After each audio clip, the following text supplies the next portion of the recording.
Cool Figure TV. Revolutionary salute. Revolutionary salute.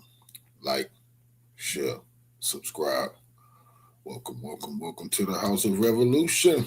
You know, I'm your humble host, the Yao Mean of Revolution. A holy war is taking place and things will never be the same. Impostors exposed.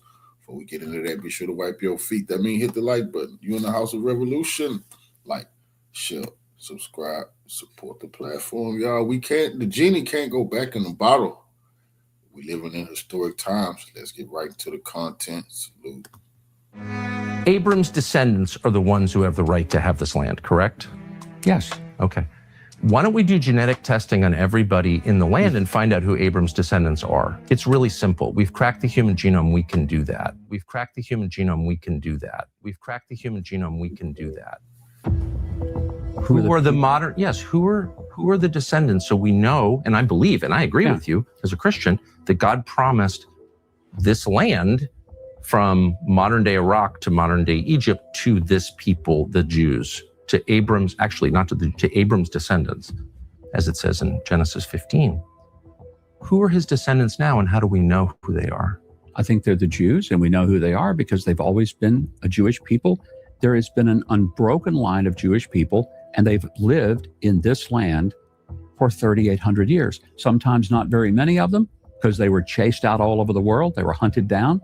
They were almost annihilated during the Holocaust. They came back.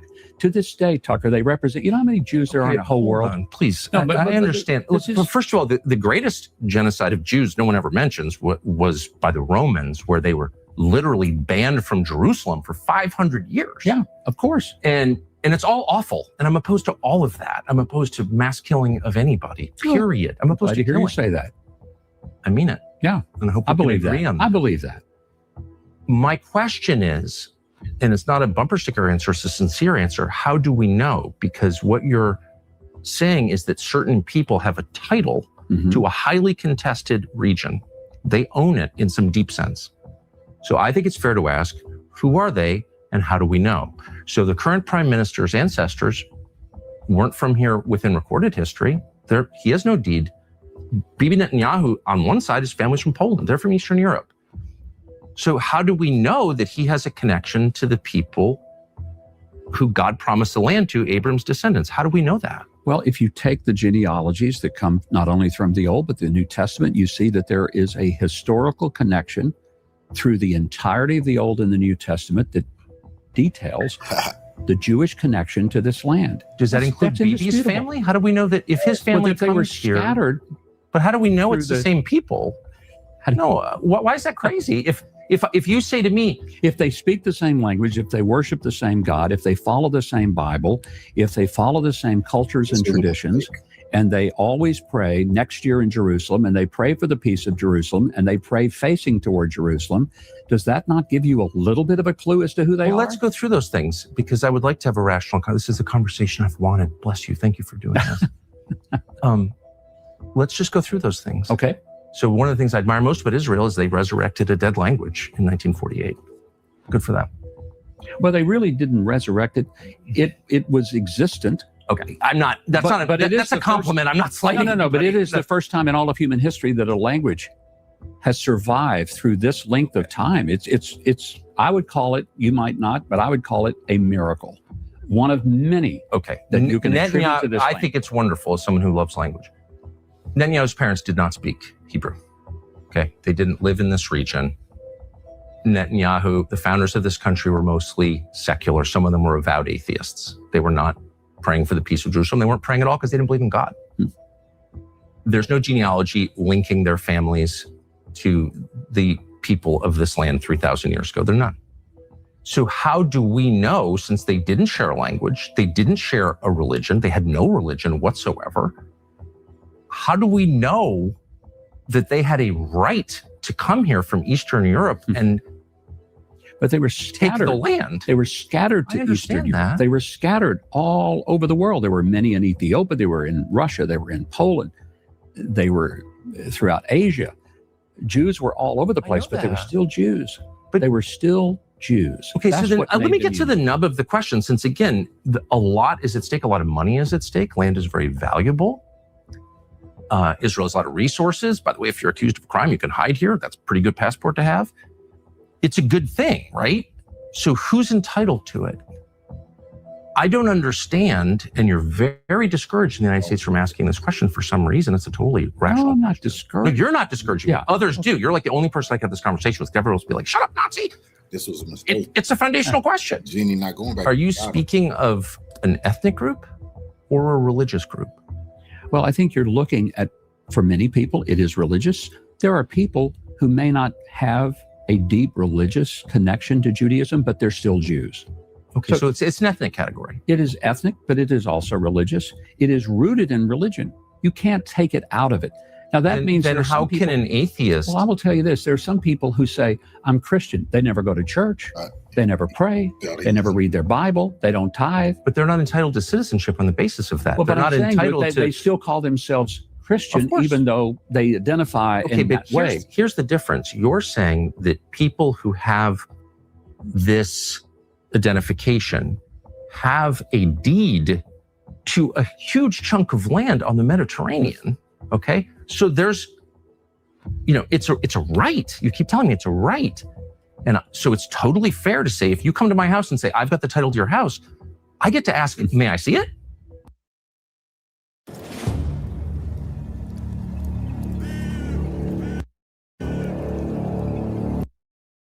Where'd you get it? And that's exactly what happened here. People from Europe, Eastern Europe, came here, in a lot of cases atheists, and kicked out a lot of people who lived here. Land. Well, but they did not just throw people out. They bought a lot of land. There's no question about that. They did buy a lot of land. But they also, in 1948, kicked out a lot of people. In the war. It was a war. I agree. Yeah. I'm not want to relitigate the history. I'm just saying it's a fact. Okay. Including a lot of Christians wound up fleeing, and they lost their homes, and they've never been allowed back. And all of this was justified on the basis of this identity that is the ticket to the right that you keep referring to. So my question is very simple. I'm going to wait patiently for an answer. Does this right derive from religious affiliation or from genetics? And I would say it's both. But I would also say that when you said the Christians were kicked out, Tucker, Christianity is growing in Israel. Okay, but and there is a big lie that goes out there. But no, let me finish this, because I keep hearing that Christians are really not treated well in Israel. That's a lie. A surprising report from Israel today, where officials are taking seriously a recent upsurge in spitting and hitting attacks on clergy and the vandalism of Christian sites.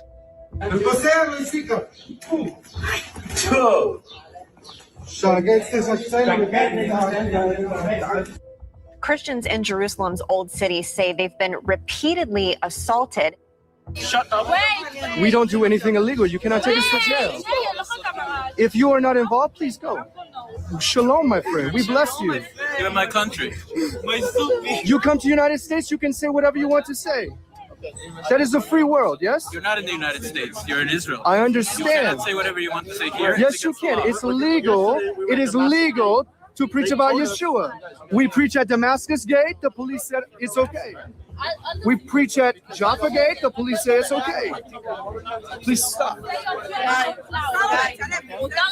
I respect you. Respect me. He doesn't have to respect you. Huh? He doesn't have to respect you. That is the right thing. Are you Jewish? Do you want to honor God? That is the godly thing to do. We respect one another. The godly thing to do is to kill you. The godly thing is to kill me. That's right. That's yes? what the Torah says. The Torah says to kill us. The Torah says that people who worship idols such as yourself, when there is a Sanhedrin, to kill us. Yes. Okay. That's what the Torah says. So we know how the Jewish people feel about Christians, yes? That you discriminate against Christians. Christians are idol You worshippers. discriminate against Christians. Christians. The Torah says that Christianity is idol worship. Let me...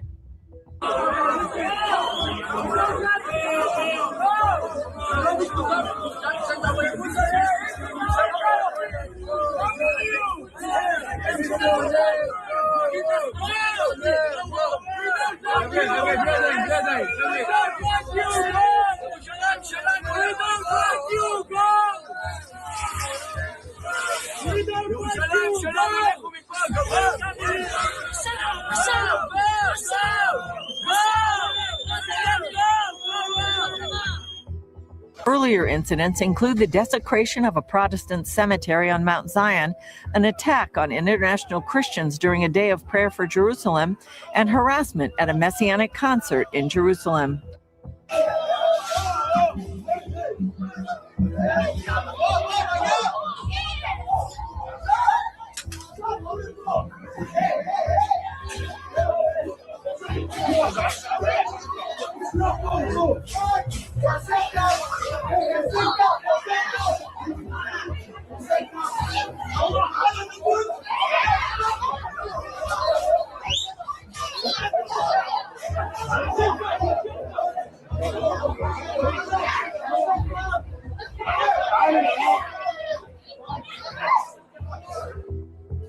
6 billion idol worshippers who makes God angry every second of their life. Indian, Chinese, Japanese, Tibet, Nepal, Thailand, so many. India alone is 500 million. China is 2 billion.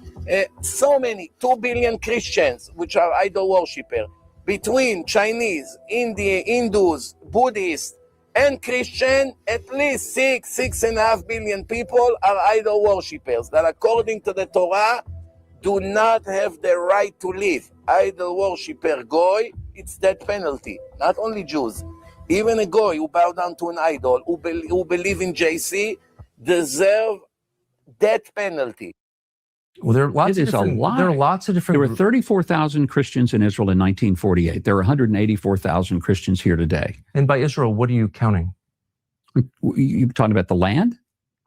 What territory are you counting? You're counting about Israel proper? Or are you counting about Israel the West proper? Bank as well and Gaza? I mean, what do you, when you say Israel, those numbers apply to what landmass? It would be in Israel proper. Okay. There are 184,000. Now, I'll tell you where Christians are not doing very well. They're not doing very well in the Muslim-controlled countries. There's almost no Christians in Qatar, for example, except those who live in the Christian ghetto, who are the service workers. I'm sorry. And look, I don't want to argue with you. There are many more Christians in Qatar than there are in Israel. That's not true. It actually is true. And I refer you to Wikipedia, Mr. Ambassador. Wikipedia. I refer you to the government of Qatar, the government of Israel. These are knowable facts. I'm in Jordan. By the way, numbers are down. In Syria, the numbers are down. In Lebanon, the numbers are down. I'm just telling you that about twice as many Christians. But they live in the enclave. They are not native Qataris. Okay, we're mixing so many different categories here. I'm just saying I get things wrong all the time. You've just gotten something wrong, and I think it's important to acknowledge it. There are many more Christians in Qatar than there are in Israel. Fact. How many? Now you caught me. I don't know. I can look at my phone, but I was just there, and there are many more. Like whatever. But I just want to get to the point that forms the basis of this whole conversation, which is who has a right to the land. Learn how to play ball. That's what the Zionists did, except instead of a baseball team, they went to try to convince the Jews that the Jewish people are a nation, like France and like Spain. We'll get the land, that's Israel, that's our stadium. We'll get baseball bats and balls, we'll create a language. They sat down to create a language because nations need languages. You can convert to Judaism, you can't convert to a blood family. You cannot convert to a race. Judaism is a religion, that's all it is. The religion created the Jewish people. The definition of a Jewish person is somebody who is transformed by receiving the Torah. But if it's the religious argument, then the majority of Israel identifies as not religious. So then are those people Jews or not Jews or what? And then also, by the way, I mean, Rob, if you convert to Judaism, you're eligible for birthright, I believe, right? So wait, so which one is it? Like, what exactly is the claim of Netanyahu and the state of Israel here? It's like, oh, we genetically go all the way back, therefore this is our land. It's like, okay, but that's like, so now it's like a scientific genetic claim. But like, why is it yours? Because you were there a long time ago. It's like, oh, because God promised it to you. Okay, so now it's a religious claim. So now it's like, so now you have to say, Rob, that a Jewish kid from Brooklyn has more of a claim to Palestine than an Arab who's born in Palestine, who goes back 600 years. And you said it's a mixture of religion and ethnicity. Because as I noted, and you agree, many of the founders, maybe the majority of the founders of modern Israel, did not believe in God at all. So they were not religious Jews. They weren't religious at all. They were atheists. They said they were atheists. I believe them. So that suggests it's ethnic. But it's also true, as you well know, because there's a famous court case about this, that ethnic Jews who convert to Christianity do not have the right of return. That was settled by the Israeli Supreme Court. They also can't define what a Jew is. Let me just go ahead and read some of this to you. It says, this act may be cited as the Anti-Semitism Awareness Act of 2023. It is the sense of Congress that Title VI of the Civil Rights Act of 1964 prohibits discrimination on the basis of race, color, and national origin in programs and activities receiving federal financial assistance. While such title does not cover discrimination based solely on religion, individuals who face discrimination based on actual or perceived shared ancestry or ethnic characteristics do not lose protection under such title for being members of a group that share a common religion. So they admit right there that while this such title does not cover discrimination based solely on religion, which is what being Jewish is a religion, that's what it is. Well, joining us for our weekly segment, Bottom Line, is Algemeiner CEO David Efune. So, David, let's jump right in. Genetically speaking, are Jews white? Well, Natasha, it's important to understand, firstly, the intense sensitivity that this question has for the Jewish community. And actually, it's coming up at a personally very relevant time for me. Today is the anniversary of the passing of my great-grandfather, David Weinstock, who was arrested by the Nazis in Vienna in September 1939. And he was taken to the anthropological department at the Vienna Museum of Natural History, and he was subjected to, together with 440 other Jews, to degrading tests and measurements because he was considered by the Nazis to be of an inferior race. So it really is the height of irony and insult that when Jews express concern about anti-Semitism being ignored and a blindness to anti-Semitism, they're then lumped into the white category. I want to get Dr. Meyer's opinion on this. Classifying it as white Jew, because we know there's black Jews, you know.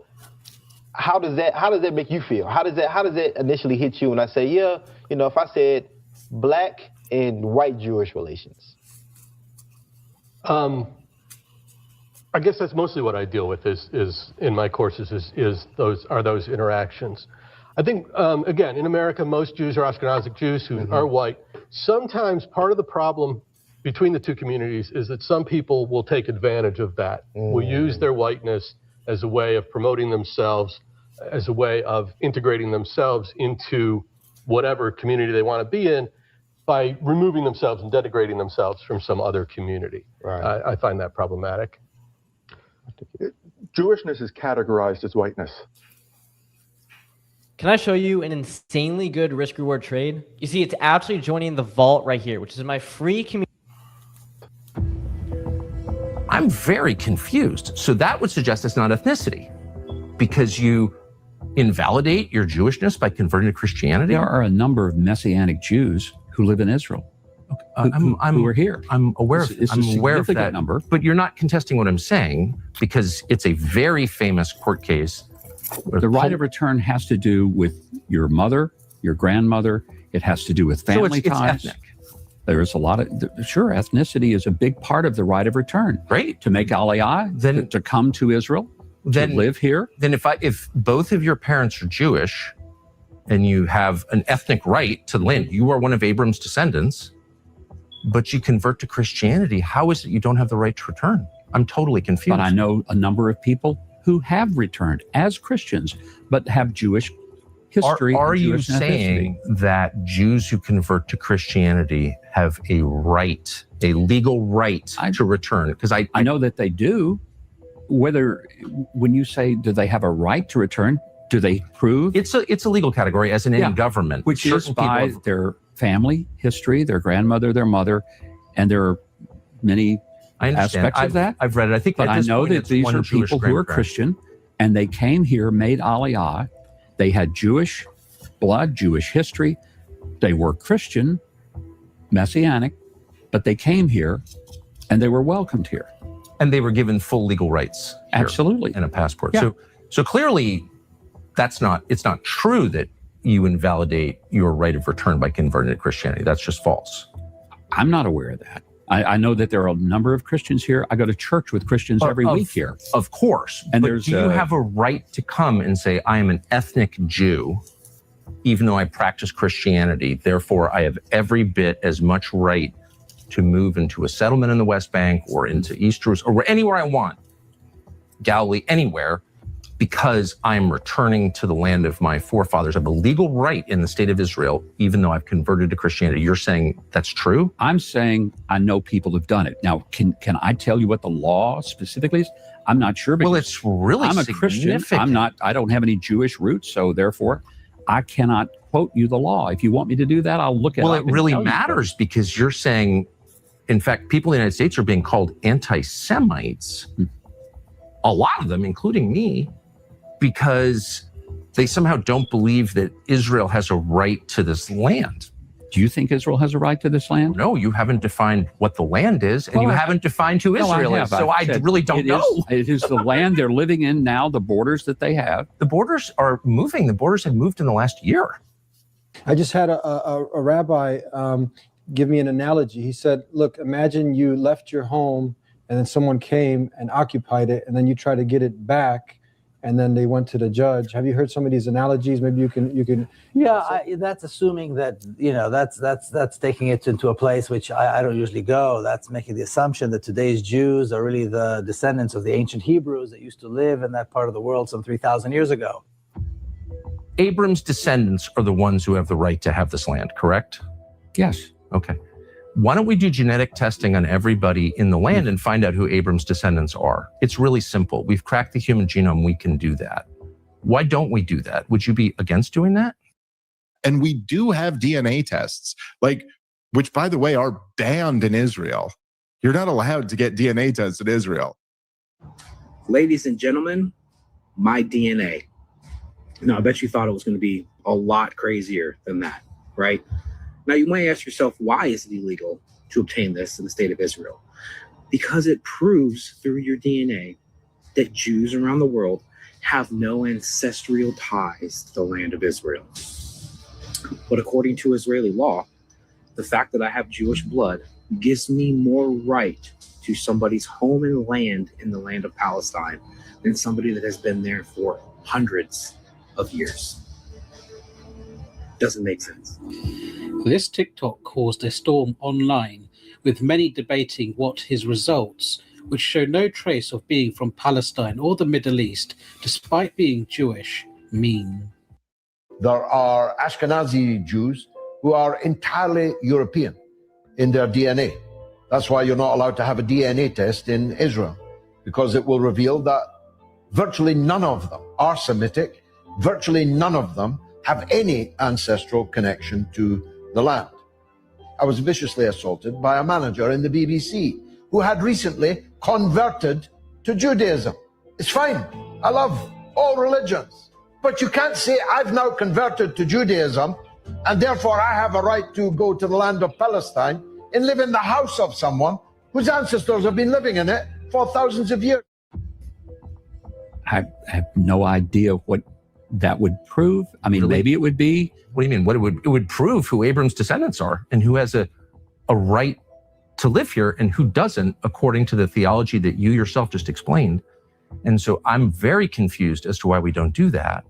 If you believe the theology that you've just explained to me. Would we do that all over the world? Well, and everybody this is the only country in the world that you've said has this covenant with God, that this people have a moral and legal right to the land. What about people who convert to Judaism? Would they have a right?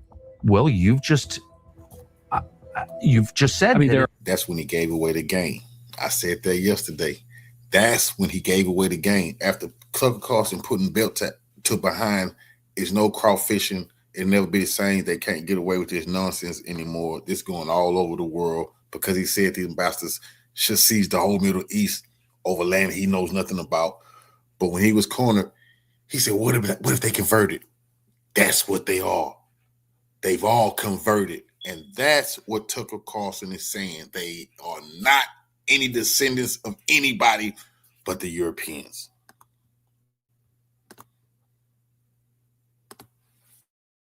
There are It's not converts to Judaism, so you just told they me, can make Aliyah. They may not have you've just DNA. told me that it doesn't matter. You told me moments ago, trying to keep track, that it doesn't matter whether or not you believe in God or whether or not you practice Torah Judaism or Rabbinic Judaism, which is something else that I don't even know if we should, I don't even know what that means, but it doesn't matter whether you're, quote, a religious Jew or not.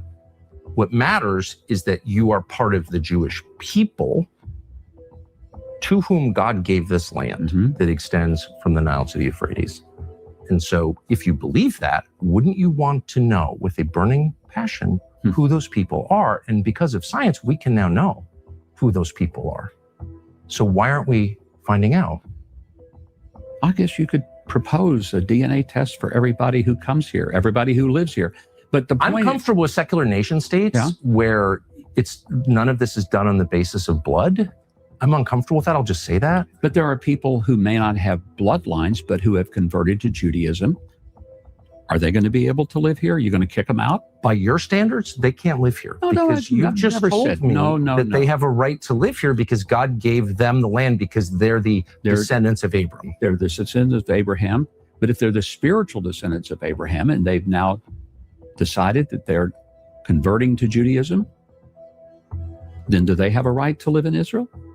Well, there's a whole legal literature in Israel on that question. And my understanding is that certain types of modern Judaism qualify a person and other types don't. Is that your understanding? Never, ever sue the driver who crashed into you after a car accident. There's a better way to get compensated that's faster, easier, and could get you way more money without spending years in court or paying expensive lawyers up front. If you've been in a car accident within the past year, even if you were just a passenger, what I'm about to share could save you months of hassle and put tens or even hundreds of thousands more in your pocket. Here's what most people do. They either accept whatever small check insurance sends them, or they hire a lawyer up front and prepare for a long, expensive legal battle. Both options leave you frustrated and I don't believe that people converted, and I could have this wrong, but I know people who've faced this personally, people. I don't believe people who've converted in a Reform synagogue have the right of return. I don't think that is, because I know people who've married into Jewish families and they find out they don't have the right of return. So that is perplexing to me. Yeah, I know, my experience is a little different than yours. I know people who have definite Jewish connections, family relations, but now they're Christian. Some are not necessarily practicing Jews. They're not, they're more secular Jews, as you've discussed, but they come back here. Okay, I'm not against that. I'm just wondering, since you began this conversation by asking me, did I think they had a right to come here? Yeah, that's and what my question was, on what basis do they have the right? Yeah. And you said because God granted it to them. And I also said because that there should be a land where Jews can live in peace and safety. And I asked you what a Jew was, and you couldn't answer it. You said it partly is religious, but doesn't have to be. It's partly genetic, but it doesn't have to be. And so that you can see why I'm confused. I think I was very clear that being Jewish is an identification either through blood or through faith that you're Jewish. It may be that you're a blood Jew, but you don't necessarily practice Judaism, just like there are people who say they're Christian, but they don't do a thing to demonstrate what Christian There are a lot of bad Christians, including me some of the time, a lot of the time. But I don't have a right to real estate on the basis of my claim of Christianity. You don't have a right to real estate if you're talking about a specific parcel. But if you're talking about a land, I think what we're talking about is... That's all I'm saying. And there was a designation to the family of nations of the world that there would be a Jewish homeland. Let's get to that point, because I think you've taken us on several trails here, and I'm not sure we can follow them all. But is there a reason that the Jewish people that represent, and I want to get back to this because you didn't let me finish a while ago, they represent 0.2% of the world's population. In the entirety of the world, there are about 16 million Jews total, and 8 million of them live here. The rest live mostly in New York or South Florida. and a few other places. Okay. So this is a small population of people.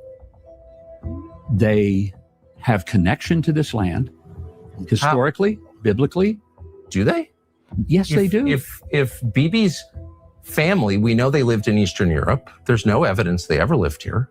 He's not religious. But in what sense? How do we know ancestrally, that? Do you have his family tree? No, we don't. Do you? When I show you what I'm about to show you, your mind will be blown. You're going to be blindsided. Every single Israeli prime minister has a fake name. Did you know that? I was just talking about Ben Gurion. Do you know what his original name is? It's Gruen. Gruen. He changed it to make it sound more Jewish and sound more Middle Eastern. Do you know what Netanyahu's real name is? It's not Netanyahu, it's Milkovsky. This story begins in October 1949, 1 year after Israel's formation. This is when Netanyahu was born, the second child of a historian. His paternal grandfather was a rabbi and a Zionist writer. His name was Nathan Milikowski. Later in life, he Hebraized his surname from Milikowski to Netanyahu, a name which means God has given. This is Yair Netanyahu's DNA test that has been leaked. You can see right there, his Y DNA is RM198. Descendants of RM198 come from Poland, Russia, Germany, and other European countries. Does this look Semitic to you? Does this look Middle Eastern? Maybe you will ask, who is Mr. Milikovisky? I did ask, and you told me, but I didn't know before. He is Benjamin Netanyahu. This is the real name. Prime Minister or President of Israel. The colonial settler state of Israel. I swear to God, go and look it up. You'll find Milkovsky. That's his real name. These are, remember what Israelis are. Israelis are European Jews. They don't come from Palestine.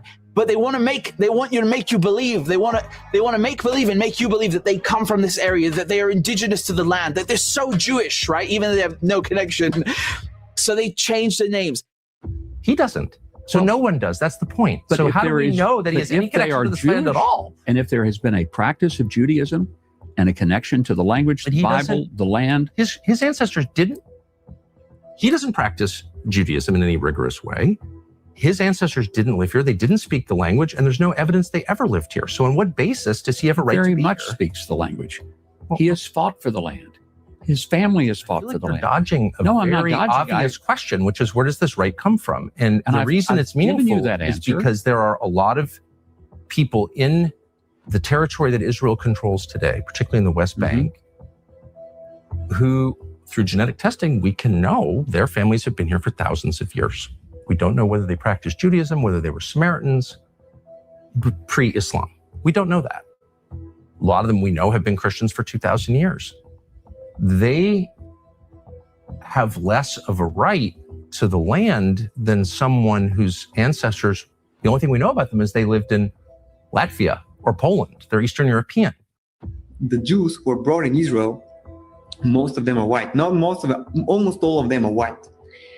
Including me. I was brought in Israel from a country which is called Bulgaria. It's a European country.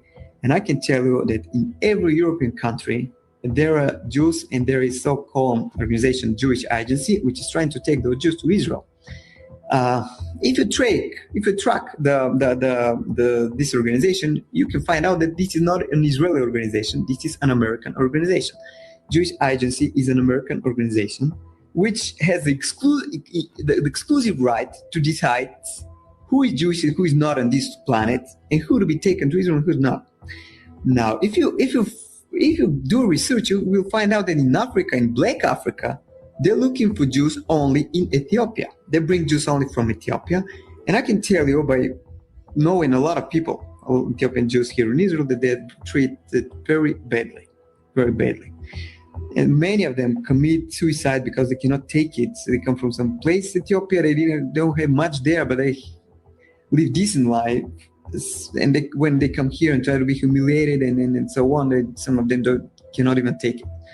Now, what I'm trying to say is that why from each white country this Jewish agency is trying to bring Jews, and when it's about Black Africa, they're going to Ethiopia, and this is where they stop. The only one place. Now, because of the same thing, they're trying to do the white supremacy here. They try to bring white guys here and to take the supremacy over Arabs, which are the local citizens, and over blacks, which are so far they're only the Ethiopian Jews. Now, what I'm trying also to say is that another question is why? Why America needs Israel? There is no oil like in other Middle Eastern countries. There's nothing they can be attracted to. But why do they do all these things? Why do they invest money, bring white people and so on? When they build their system of white supremacy, just like in America, they build in Israel. Why? And I can tell you why. Because the true Jews, according to the Bible, you can check it in the Bible, you can read Job 30 and some other places. They have never been white. They have been people of color. And they have not stopped in Ethiopia. They were in Ethiopia, Sudan, and they have settled in West Africa. From West Africa, they have been taken as slaves to America. Brothers and sisters, blacks of America, it's you. You are the true Hebrews. You are the true Hebrews from the Bible. America gonna do everything, gonna invest as much money as it has, gonna fight as much wars as they can, gonna invite as much weapons as they can, just to your small business taxes handled. All your unique deductions found. Keep more money in your business and take taxes off your plate with TurboTax Expert Full Service Business.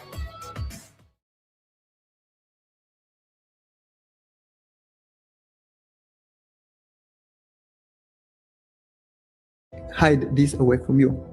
You know what you are? You're an ancient Israelite. Ancient Israelite, that's who we are. That's who we are. So if you give me time, if you give me time, all that he said, no, we don't have so many years. I know. Look at this. This is pages and pages of notes. And I promise we'll give more teaching. But here is my challenge to you. All right. I'm hearing some of your traditions. It's like the days of the Bible. Yes. Do you want to remain ancient Israelites or you want to be Jews? You can convert to Judaism. You can convert to a blood family. You cannot convert to a race. Judaism is a religion. That's all it is. Thank you. I'll answer that question. Go ahead. I will help you. After the demise of Solomon, we now have the northern and southern kingdom of Israel. Yes. So when we talk about Jews are Israelites, but all Israelites are not Jews. The 10 tribes that got lost are not Jews. They were Israelites. Well, it's depending. So minority cannot swallow the majority. We are here. We are the majority down here. So you are minority, and we are older than you. Tell us more about your work and the coursework that you're doing, because you are a real advocate for this topic and why it's so important in the times we're living in. I appreciate it. I think the most important thing is like the if so what? So we've established that there are these individuals over here, but the next question is what do we do about it? Is everyone's supposed to convert and come back to Israel? But if we think that way, there's really 100 million people around the world that have this Israelite identity. There's really 100 million people around the world that have this Israelite identity. There's really 100 million people around the world that have this Israelite identity.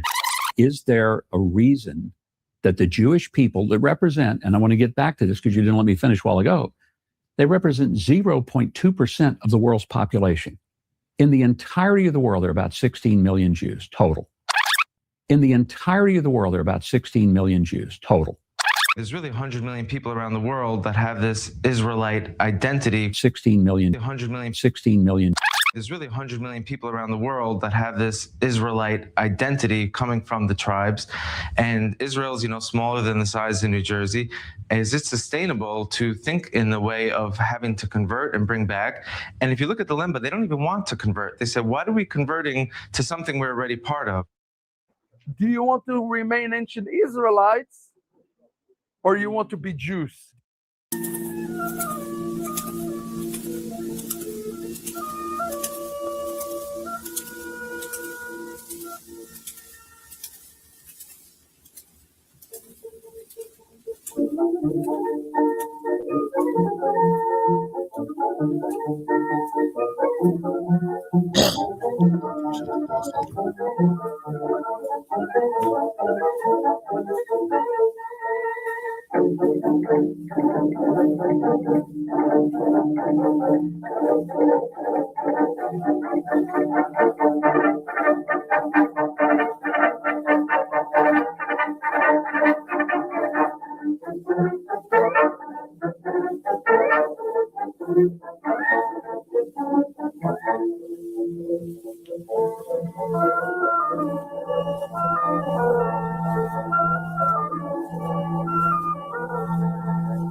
What's your thoughts? Please be respectful with your comments. Also, please click the like, click the notification bell, and subscribe to this channel. Listen, Genesis chapter 11 verse 10 explains the genealogy of Shem. Shem was a black man in Africa. If you repeat this back, Genesis 14 verse 13, Abraham steps on the scene. Being a descendant of Shem, which is a fact, means Abraham too was Abraham, born in the city of a black man, called Nimrod, grandson of Ham. Ham had 4 sons. One was named Canaan. Here, let me do some explaining. Abraham, Isaac was Jacob had 12 sons, for real, and these were the children of Israel. According to Genesis chapter 10, these were the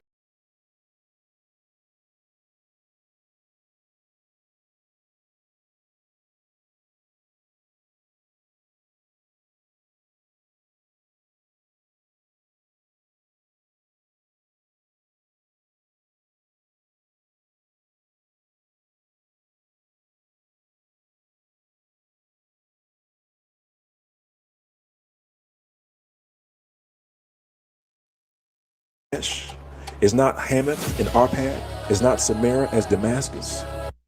We are the hidden Hebrew, hidden on the race, written in the lineage, coming to our face, lost in the legends, found in our veins, hidden Hebrews, hidden on the race. We are the hidden Hebrew, calling out our name, buried in the backbook, rising from the chain, marked by the promise, carried through the flames, hidden Hebrews, hidden on the race.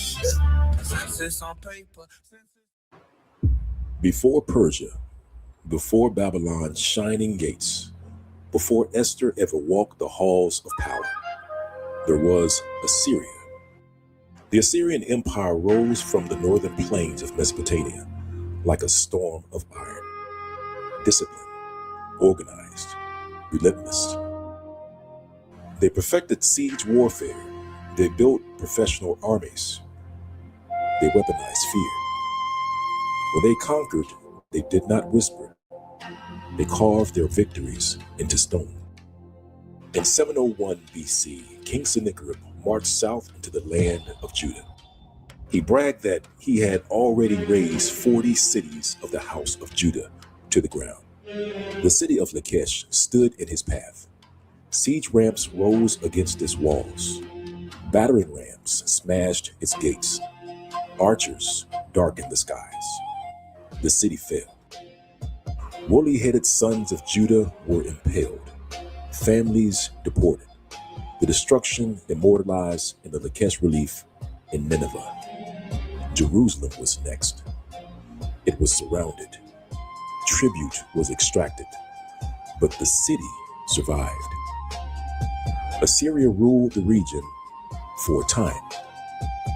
You see, the destruction of Judah's city wasn't a surprise because it was foretold by the prophet Isaiah.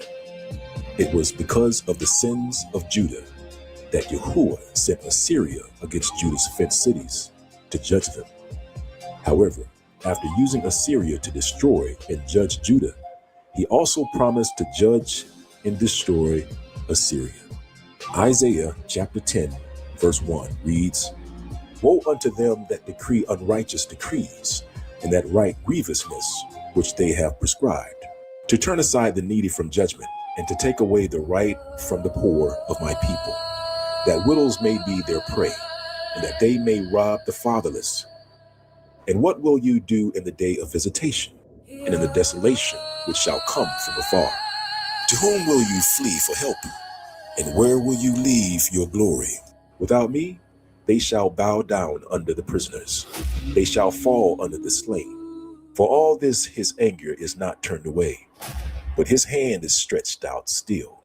O Assyrian, the rod of my anger and the staff in their hand is mine indignation. I will send them against the hypocritical nation, and against the people of my wrath will I give him a charge, to take the spoil, to take the prey, and to tread them down like the mire of the streets. Howbeit he meaneth not so, neither does his heart think so, but it is in his heart to destroy and to cut off nations, not a few. For he saith, Are not my princes altogether kings? And Carchemish? Is not Hamath and Arpad? Is not Samaria as Damascus? As my hand has found the kingdoms of the idols, whose graven images did excel them of Jerusalem and of Samaria, shall I not, as I have done unto Samaria and her idols, and to do to Jerusalem and her idols? Wherefore it shall come to pass that when Yahuwah has performed his whole work upon Mount Zion and upon Jerusalem, I will punish the fruit of the stout heart of the king of Assyria and the glory of his looks. And so after Assyria destroyed 40 cities of Judah and threatened to destroy Jerusalem, King Hezekiah of the house of Judah prayed to the Most High Yahuwah, and Yahuwah heard his prayer and turned away the Assyrian army who boasted against the Most High Yah, who gave him his power to conquer, which led to the rise of the kings of the Medes, who would then conquer the people who conquered the woolly-headed people of Judah. Far to the east in the rugged highlands of Iran, another people were watching, the Medes, tribal, hardened by mountain life, living in the shadow of Assyrian's power. Their rise did not begin with conquest, it began with unity. According to the Greek historian Herodotus, a man named Deiotius emerged among them, a judge, known for his fairness in a time of chaos. The tribes chose him as king. He centralized authority and established the capital at Ecbatana, encircled by massive fortified walls. For the first time, the Medes were more than scattered clans. They were a kingdom. After him came Pherotus, who expanded Median influence and declared to challenge Assyria itself. But Assyria was still dominant. Pherotus fell in battle. Then rose the reformer, Cyaxares. He reorganized the Median army into disciplined units of spearmen, archers, and cavalry. No longer tribal fighters, they became a structured military force. Cyaxares forged an alliance with Babylon. In 1612 BC, the Medes and the Babylonians marched together on Nineveh, the capital city of Assyria, the city that had crushed Lachish, the city of Judah, the empire that had terrified Israel, burned by the Medes. Assyria collapsed. After Cyaxares came Astyages, the final king of the Medes. He inherited a powerful realm stretching across the Iranian plateau and until Anatolia. But history was already shifting beneath his feet, because from within his own royal house, a new force was rising. Astyages ruled from Ecbatana, last king of the Medes. His empire stretched wide, his throne seemed secure, but power has a way of turning inward. Ancient tradition tells us that Astyages dreamed a troubling dream, that from his own daughter would come a ruler who would eclipse him. Now, to prevent this, he married his daughter to Mandane, not to a Median noble, but to a Persian, Cambyses of Ashan, a lesser house, a distant branch, or so he thought. Their child was named Cyrus. The story says Astyages feared the boy, that he ordered him unalived, that the infant survived in secret, raised away from the court. Whether legend or layered history, one thing is certain. In 550 BC, Cyrus rose, not as a foreign invader, but as a challenger from within the royal bloodline. Median generals defected. Soldiers refused to fight. The army of Astyages turned. The battle ended not with annihilation, but in the transfer of power. Cyrus defeated his grandfather. Yet he did not burn the city of Ecbatana. He did not scatter the Median elite. He did not erase their names. Instead, he folded the Median kingdom into Persia. Median nobles retained rank. Median officers commanded armies. Ecbatana remained a royal capital. The empire that emerged was built not on ruins, but was built on integration. From that moment forward, the world would speak of the Medes and the Persians. Two people, one empire. And from that union, a force powerful enough to challenge Babylon itself. Just like he had done with Assyria, Yahuwah used Babylon to judge the house of Judah for their wicked ways. And just like Assyria, after using Babylon to judge his people, he also promised to destroy Babylon, and he would once again do so by the hand of the Medes. Jeremiah chapter 25 reads, "The word that came to Jeremiah concerning all the people of Judah in the 4th year of Jeconiah, the son of Josiah, king of Judah. That was the 1st year of Nebuchadnezzar, king of Babylon, the which Jeremiah the prophet spake unto all the people of Judah, and to all the inhabitants of Jerusalem, saying, From the 13th year of Josiah, the son of Amon, king of Judah, even unto this day, that is the 23rd year, the word of Yahuwah hath come unto me, and I have spoken unto you, rising early and speaking, but you have not hearkened. And Yahuwah has sent unto you all his servants and the prophets, rising early and sending them, but you have not hearkened, not incline your ear to hear. They said, Turn you again, now every one from his evil way, and from the evil of your doings, and dwell in the land that Yahuwah hath given unto you and to your fathers forever and ever. And go not after other Elohims to serve them, and to worship them, and provoke me not to anger with the works of your hands, and I will do you no hurt. Yet ye have not hearkened unto me, says Yahuwah, that you might provoke me to anger with the works of your hands, to your own hurt. Therefore, thus says Yahuwah of hosts, because you have not heard my words, behold, I will send and take all the families of the north, says Yahuwah, and Nebuchadnezzar the king of Babylon, my servant, and will bring him against this land, and against the inhabitants thereof, and against all the nations round about, and will utterly destroy them, and make them an astonishment, and a hissing, and a perpetual desolation. Moreover, I will take from them the voice of the mirth, and the voice of gladness, and the voice of the bridegroom, and the voice of the bride, the sound of the millstones, and the light of the candle. And this whole land shall be a desolation and an astonishment. And these nations shall serve the king of Babylon 70 years. And it shall come to pass when 70 years are accomplished that I will punish the king of Babylon. And that nation, says Yahuwah, for their iniquity in the land of the Chaldeans, and will make it a perpetual desolation. After Assyria's terror faded, another empire rose in its place, Babylon. So under King Nebuchadnezzar II, Babylon expanded westward, just as Assyria had done before it. They came against the fortified cities of Judah. The fenced cities fell one by one. Jerusalem stood defiant behind its walls, but rebellion brought siege. In 586 BC, Babylon broke through. The city burned. The temple, the house built for Yahuwah, was destroyed. Its treasures carried away. Its priests scattered. Its people led into exile. Judah was carried captive into Babylon. For decades, the people mourned by foreign rivers of Babylon. But empires do not stand forever. And Yahuwah promised he would judge the nation that destroyed Jerusalem and its people. From the east, a new power rose, forged from the union of the Medes and the Persians. The same alliance that had judged and crushed the Assyrians now turned its gaze to Babylon. In 539 BC, Cyrus the Great marched on the city that had destroyed Jerusalem. Babylon, once the conqueror, was conquered. The Medo-Persian Empire did not lay Babylon waste as Assyria had done to its others.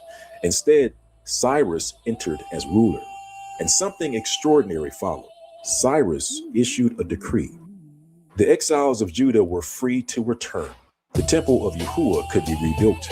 What Babylon had torn down, Persia would permit to rise again. The empire of the Medes and the Persians became the instrument through which Judah would be restored. This pattern is prophesied to occur again. As the years pass, a daughter of Judah, Esther, would become the queen of the Medo-Persian Empire, and Persia would eventually become the modern-day country called Iran. And once again, the children of Judah are living in the land of their captivity, in the daughter of Babylon. And the prophecy foretells that the spirit of the kings of the Medes, the ones that rose to destroy Assyria and would go on to destroy Babylon, would once again rise and destroy the daughter of Babylon. Jeremiah chapter 51, verse 1 reads, "Thus says Yahuwah, behold, I will raise up against Babylon and against them that dwelleth in the midst of them, that raise up against me a destroying wind, and will send unto Babylon fanners, that shall fan her, and shall empty her land, for in the day of trouble they shall be against her round about. Against him that bendeth, let the archer bend his bow, and against him that lifteth himself in his brigandine, and spare you not her young men, destroy you utterly all her host. Thus the slain shall fall in the land of the Chaldeans, and they that are thrust through in her streets. For Israel has not been forsaken, nor Judah of his Elohim, of Yahuwah of hosts, though their land was filled with sin against the Holy One of Israel. Flee out of the midst of Babylon, and deliver every man his soul. Be not cut off in her iniquity. For this is the time of Yahuwah's vengeance. He will render under her a recompense." Babylon has been a golden cup in Yahuwah's hand that made all the earth drunken. The nations have drunken of her wine. Therefore, the nations are mad. Babylon is suddenly fallen and destroyed. Howl for her. Take balm for her pain. If so be, she may be healed. We would have healed Babylon, but she is not healed. Forsake her, and let us go every one into his own country. For her judgment reaches unto heaven, and is lifted up even unto the skies. Yahuwah has brought forth our righteousness. Come, let us declare in Zion the work of Yahuwah our Elohim. Make bright the arrows, gather the shields, and Yahuwah has raised up the spirit of the kings of the Medes. For his device is against Babylon to destroy it, because it is the vengeance of Yahuwah, the vengeance of his temple. Set up the standard upon the walls of Babylon. Make the watch strong, set up the watchmen, prepare the ambushes. For Yahuwah has both devised and done that which he spake against the inhabitants of Babylon. O thou that dwellest upon the many waters, abundant in treasures, thine end has come, and the measure of thy covetousness. Yahuwah of hosts has sworn by himself, saying, Surely I will fill thee with men, with caterpillars, and they shall lift up and shout against thee. He has made the earth by his power. He has established the world by his wisdom, and has stretched out the heaven by his understanding. When he uttereth his voice, there is multitude of waters in the heavens, and caused the vapors to ascend from the ends of the earth. He maketh lightning with rain. He bringeth forth the wind out of his treasures. Every man is brutish by his knowledge. Every founder is confounded by the graven image. For his molten image is falsehood, and there is no breath in them. They are vanity, the work of error, and in the time of their visitation they shall perish. The portion of Jacob is not like them, for he is the former of all things, and Israel is the rod of his inheritance. Yahuwah of hosts is his name. Thou art my battle axe and weapons of war. For with thee will I break in pieces the nations, and with thee will I destroy kingdoms, and with thee will I break in pieces the horse and his rider, and with thee will I break in pieces the chariot and his rider. With thee also will I break in pieces man and woman, and with thee I will break in pieces old and young, and with thee I will break in pieces young man and the maiden. I will also break in pieces thee and the shepherd and his flock, and with thee will I break in pieces the husbandman and his yoke of oxen, and with thee will I break in pieces captains and rulers. And I will render unto Babylon and to all the inhabitants of Chaldea all their evil that they have done in Zion in your sight, says Yahuwah. Behold, I am against thee, O destroying mountain, says Yahuwah, which destroyeth all the earth. I will stretch out mine hand against thee, and roll thee down from the rocks, and I will make thee a burnt mountain. And they shall not take thee a stone for a corner, nor a stone for foundations, but thou shalt be desolate forever, says Yahuwah. Set up a shepherd in the land. Blow the trumpet among the nations. Prepare the nations against her.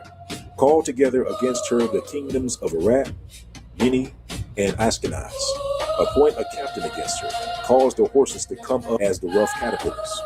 Prepare against her the nations with the kings of the Medes, the captains thereof, and all the rulers thereof, and all the land of his dominion.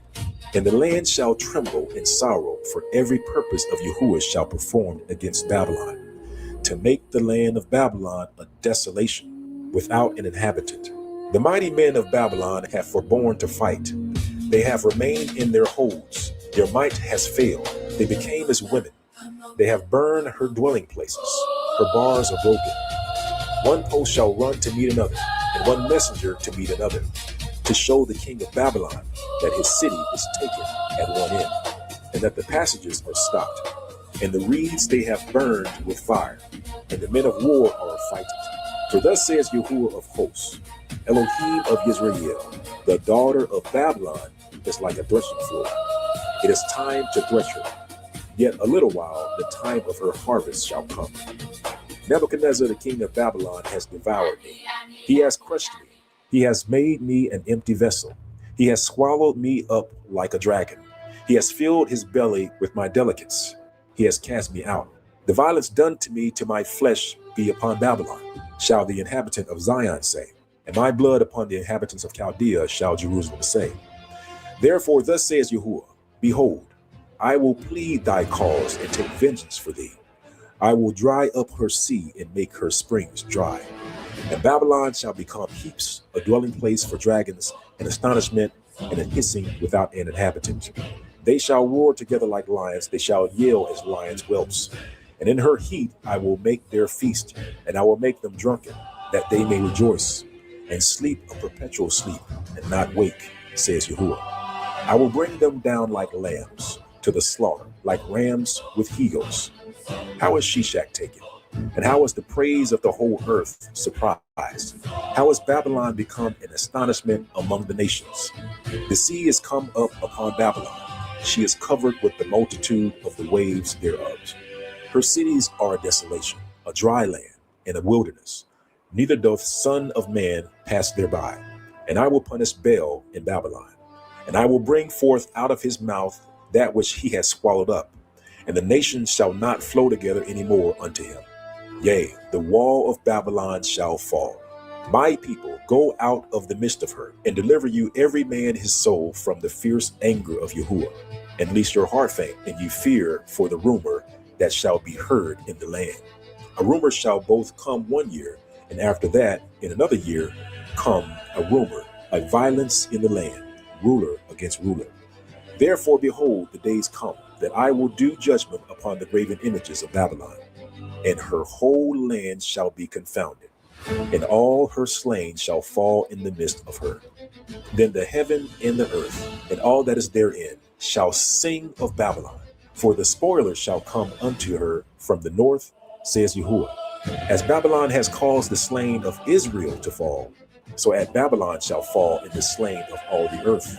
You see, Israel, this pending war between the Medes and the daughter of Babylon was prophesied thousands of years ago. This pattern of the Medes is that the Most High Yah uses the Medes to destroy the nation that took Israel into captivity. We saw it when the Medes destroyed the Assyrian Empire. We also saw it when the Medo-Persian Empire destroyed the Babylonian Empire. And in the last days, the Medes, who are present-day Iran, are also prophesied to destroy the daughter of Babylon. For Yahuwah will raise up the spirit of the kings of the Medes. Babylon clock ticking. Can you hear that sound? What? Trumpets in the distance. Walls about to come down.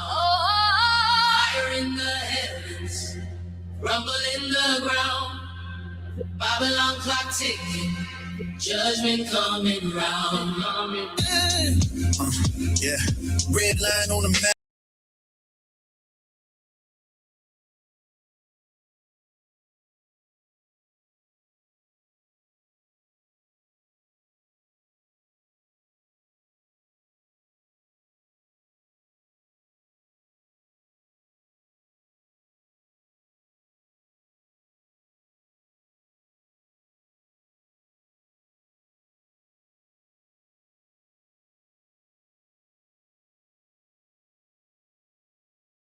Was connected.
This is a continuation of a lecture series I did a few years ago entitled The Bastard of Rome.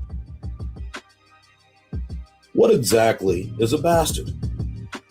The most common meaning of bastard means illegitimate child.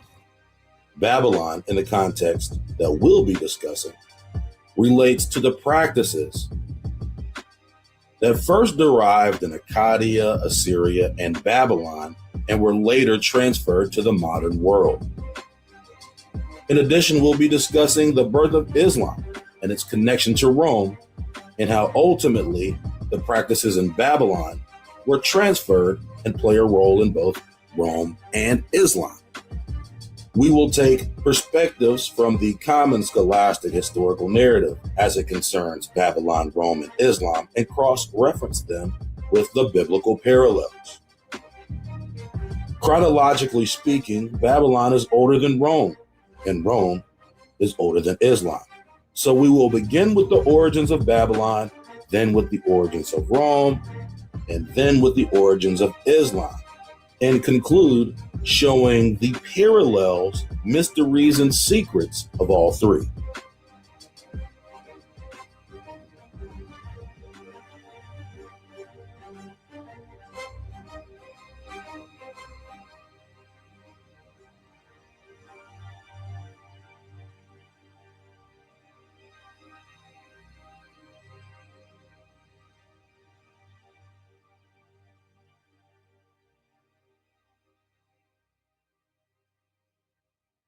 One of the most misunderstood things about Babylon in the Bible is that many people directly associate it geographically with the Tower of Babel from Genesis 10.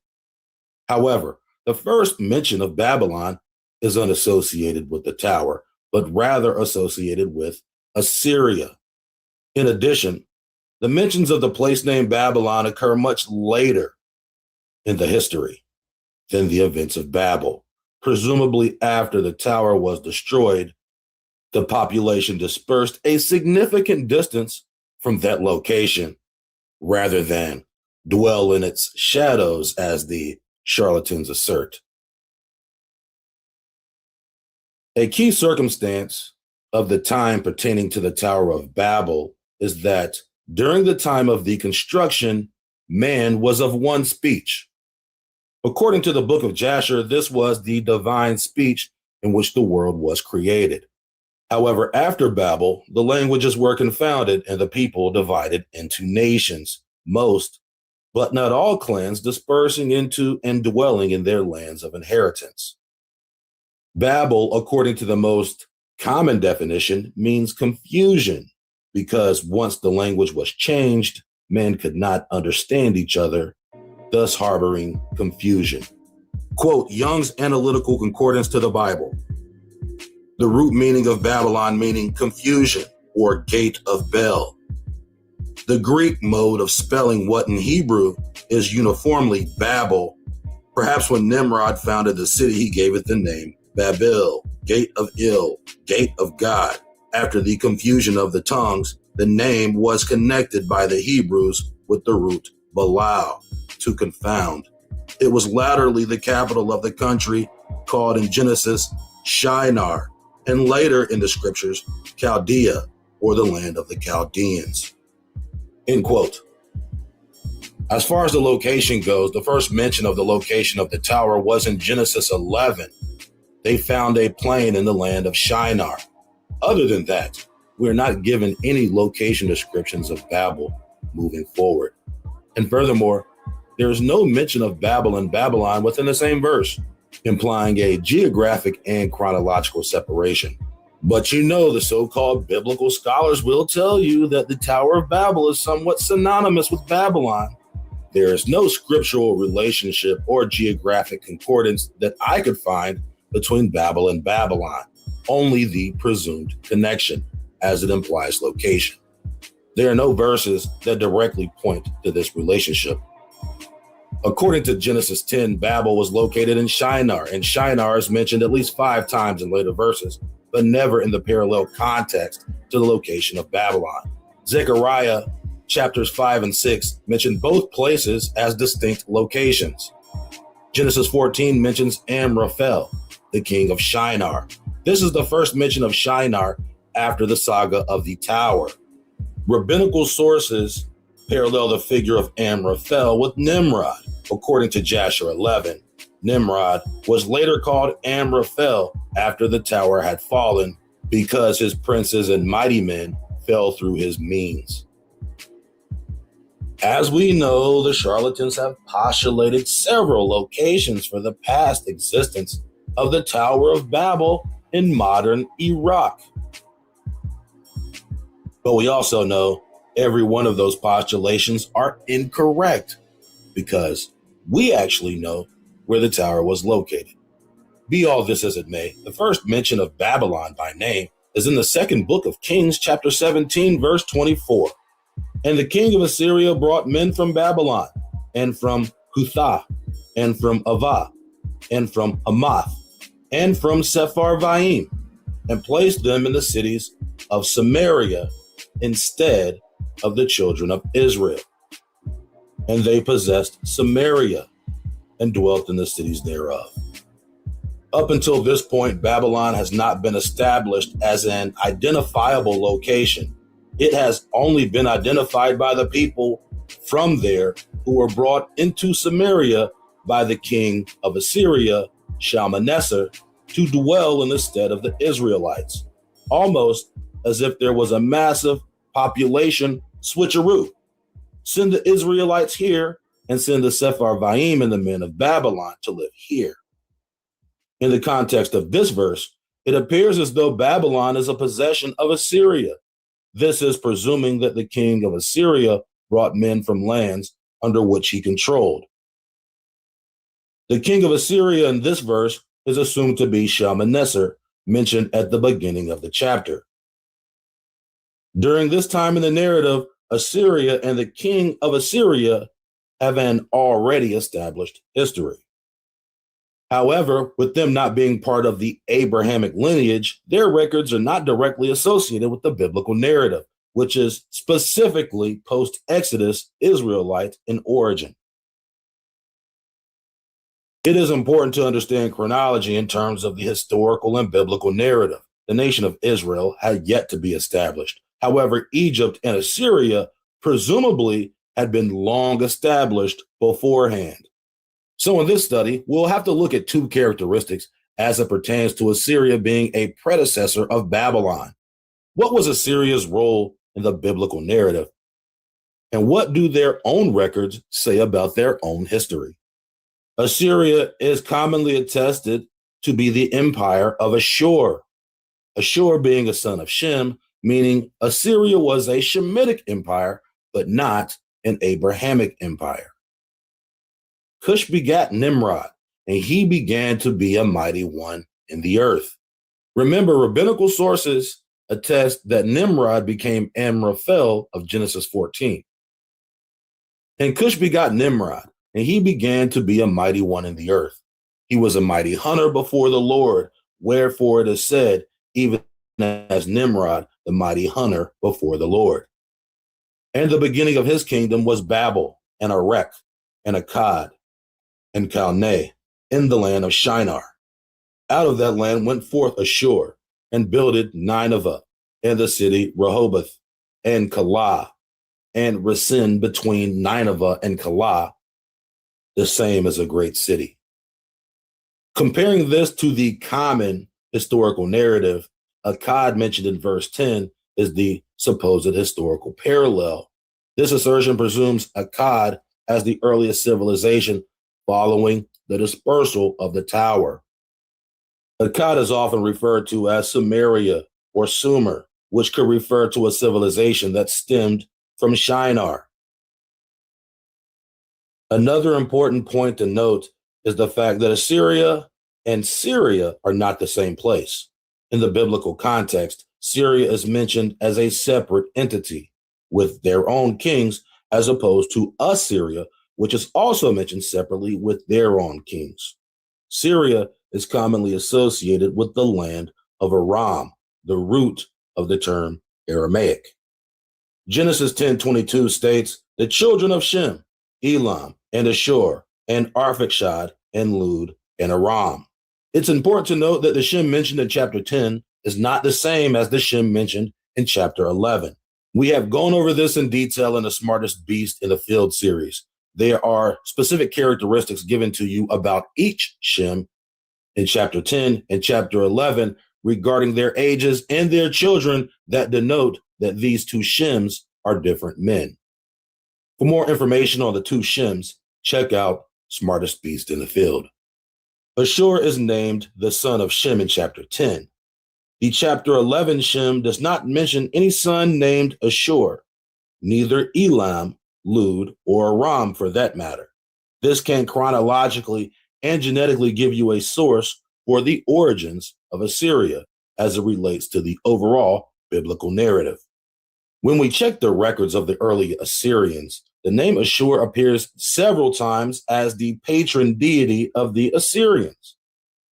But there is a supreme deity of the Assyrians ranked even above Ashur, and that is Ishtar. Mysteriously, the identity of Ishtar is more ominous. Ishtar was the primary deity worshipped in ancient Akkad, aka Assyria, Sumeria, Mesopotamia, and Babylon. Ishtar is referred to as the Queen of Heaven, among several other titles.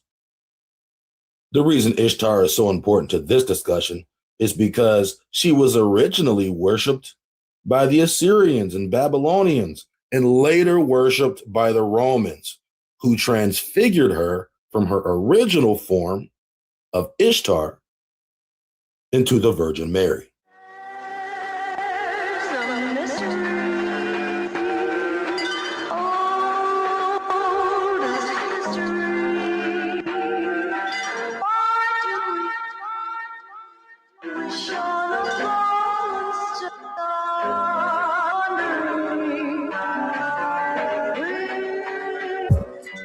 Quote, Gods, Demons, and Symbols of Ancient Mesopotamia, an illustrated dictionary.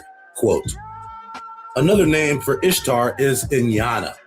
The goddess Inanna, or Ishtar, was the most important female deity of ancient Mesopotamia at all periods. Her Sumerian name, Inanna, is probably derived from a presumed Ninyana, Lady of Heaven. It also occurs as Inin. The sign for Inanna's name, the ring post, is found in the earliest written texts. Ishtar, earlier Estar, her Akkadian name, is related to that of the South Arabian male deity Haftar, and to that of the Syrian goddess Astarte, biblical Ashtoreth, with whom she was undoubtedly connected. The name Ashtoreth can be found in the first book of Kings, chapter 11, verse 33. Quote, because they have forsaken me and have worshipped Ashtoreth, the goddess of the Zidonians, Shemosh, the god of the Moabites, and Milcom, the god of the children of Ammon, and have not walked in my ways to do that which is right in mine eyes, and to keep my statutes and my judgments, as did David his father. Because they have forsaken me and have worshipped Ashtoreth, the goddess of the Zidonians. The goddess Ishtar went by many names, one of which, according to this dictionary, was Ashtoreth. Other names include Astarte, and of course, Inanna. Most of these goddesses were amalgamated from different cultures to represent a single goddess. There were several iterations of Ishtar across Sumer, Babylon, and Akkad. Continuing, the principal tradition concerning Inanna made her the daughter of An, or An, and closely connected with the Sumerian city of Uruk. According to another tradition, she was the daughter of the moon god, Nana, and sister of the sun god, Utu. She was also regarded as the daughter of Enlil, or even Enki in various traditions. Continuing, it seems likely that with the persona of the classical goddess Inanna Ishtar, a number of originally independent local goddesses were synchronized. The most important of these was certainly the Inyana of Uruk, where her principal shrine, Inyana, House of Heaven, was located, but other local forms of the goddess were recognized and received independent cults. Inyana of Zabala in northern Babylonia, Inyana of Agade, especially honored by the kings of the dynasty of Agade, Inyana of Kish, and in Assyria, Ishtar of Nineveh, and Ishtar of Arba-Il.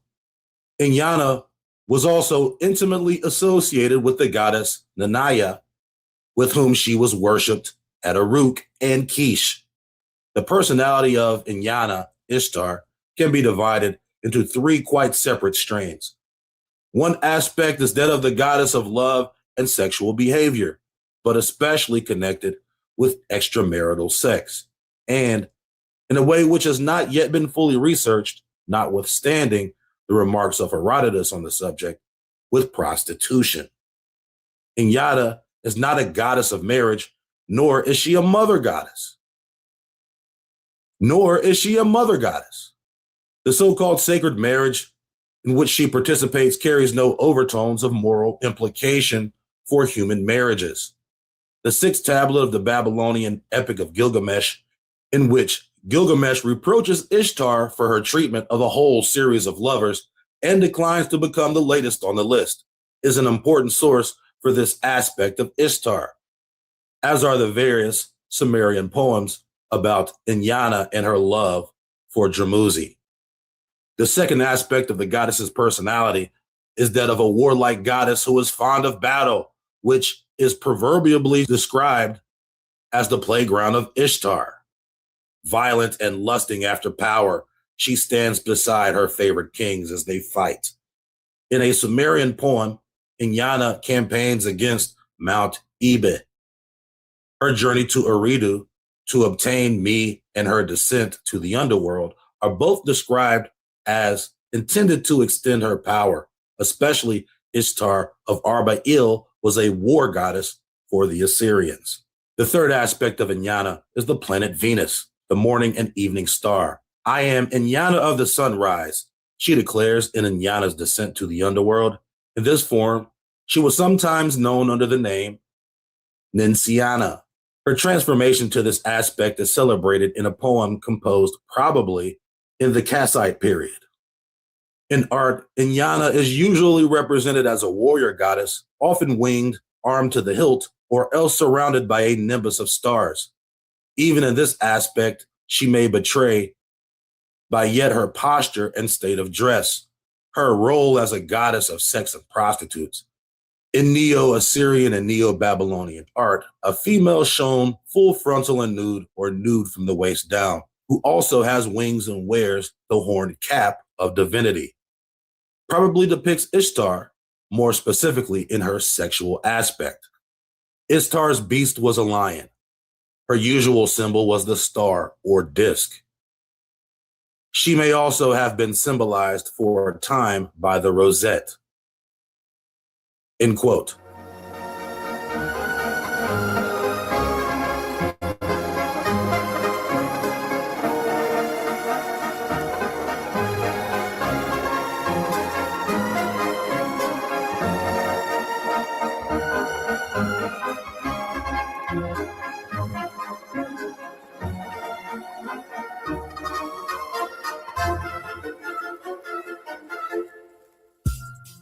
This video transcends the simple historical account of Babylon, Rome, and Islam. We investigate the profound realm of symbolism, exploring the concealed meanings embedded within signs, images, and figures. But in order to truly understand these symbols, we must first attain a clear understanding of the histories that created these practices. The symbolism originating from the ancient world often presents an esoteric quality that extends beyond superficial interpretation. Such symbolism can be observed in ancient myths, ritualistic or spiritual practices, visions, dreams, and even subtly integrated into everyday objects to convey a deeper, often veiled message. To fully comprehend the symbolism of the ancient world, interpretation is essential. Unseen, occult, or mysterious symbols require deciphering, enlightened reflection, or an understanding of specific traditions. Within this concept, hidden symbols function as a form of coded communication to convey a message that remains inaccessible to the uninitiated or those lacking awareness. The histories and symbols explored in this video, rooted in the ancient world, possess a significance far exceeding their surface appearance. We not only examine the ancient histories of the Babylonians that contributed to the creation of Islam, we also establish a clear chain of events that connects Babylon, Rome, and ultimately Islam.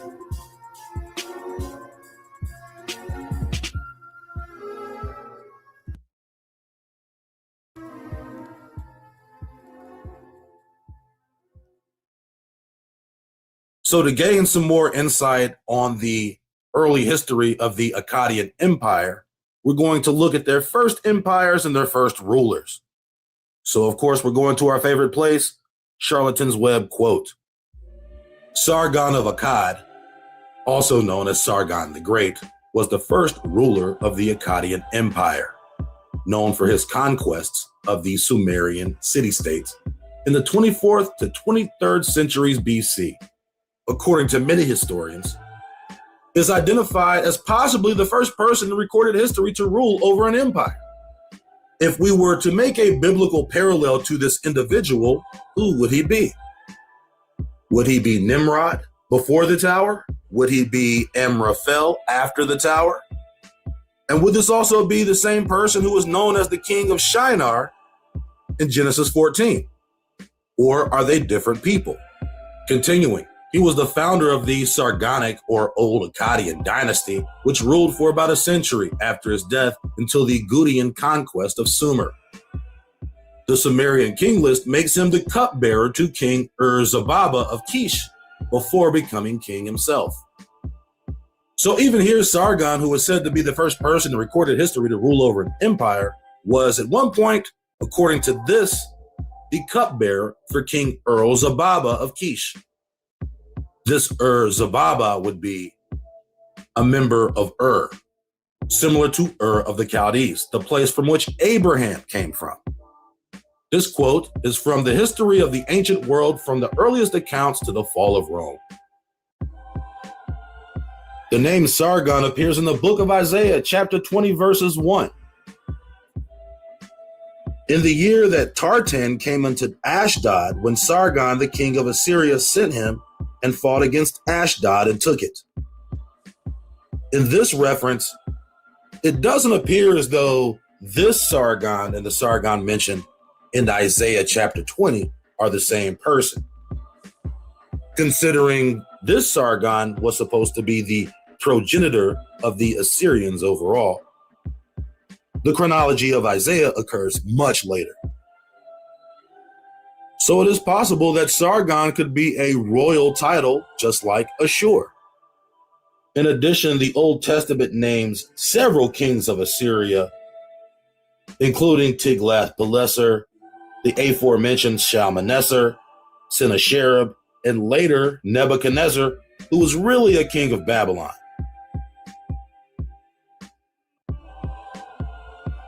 Inanna, or Ishtar, is the Mesopotamian goddess of war, love, and fertility. She is also associated with political power, divine law, sensuality, procreation, and beauty. Of course, we know prostitution as well. And in some circles, prostitution. It doesn't say that, but we know that. Originally worshipped in Sumer, she was known by the Akkadians, Babylonians, and Assyrians as Ishtar. Her primary title is the Queen of Heaven. We have two references here to the Queen of Heaven, and most of the Akkadian creation story is tied into the Epic of Gilgamesh. And there are several Sumerian myths and creation accounts that all relate to the Epic of Gilgamesh or are side missions of the Epic of Gilgamesh or reappropriations of the Epic of Gilgamesh. Continuing, Inanna, aka Ishtar, appears in more myths than any other Sumerian deity. She also has a uniquely high number of epithets and alternate names, comparable only to Nergal. Nergal is mentioned in the same chapter that the Assyrian saga first brings itself into the biblical narrative. 2 Kings chapter 17, verse 30. And the men of Babylon made Succoth-Benoth, and the men of Cuth made Nergal, and the men of Hamath made Ashima, and the Avites made Nibhaz and Tartak, and the Sepharvites burnt their children in fire to Adramelech and Anamelech, the gods of the Sepharvaim. So apparently the same god Nergal goes by just as many names as Inanna.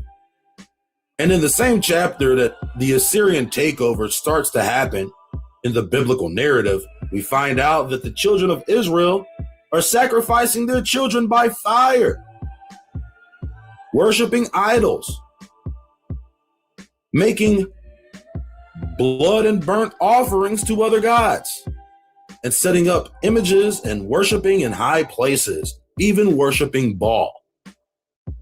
Concerning the Queen of Heaven, Jeremiah chapter 44, verse 15. Then all the men which knew that their wives had burned incense to other gods, and all the women that stood by, a great multitude, even all the people that dwelt in the land of Egypt and Pathros, answered Jeremiah, saying, As for the word that thou hast spoken unto us in the name of the Lord, we will not hearken unto thee. Then all the men which knew their wives had burned incense to other gods, and including the Queen of Heaven. This is what they tell Jeremiah. As for the word that thou hast spoken unto us in the name of the Lord, we will not hearken unto thee.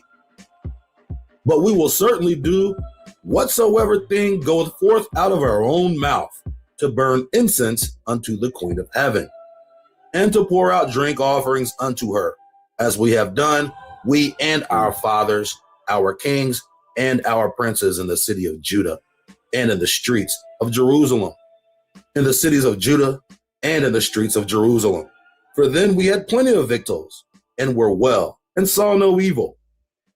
But since we left off to burn incense to the Queen of Heaven, and to pour out drink offerings unto her, we have wanted all things, and have been consumed by the sword, and by the famine. And when we burned incense to the Queen of Heaven, and poured out drink offerings unto her, did we make her cakes to worship her, and pour out drinks unto her without our men? So in other words, we don't give a damn what you say. We are going to continue worshiping the Queen of Heaven, thus provoking the Lord to anger. Inanna, aka Ishtar, aka the Queen of Heaven, was by far the most worshipped deity in the ancient Mesopotamian world.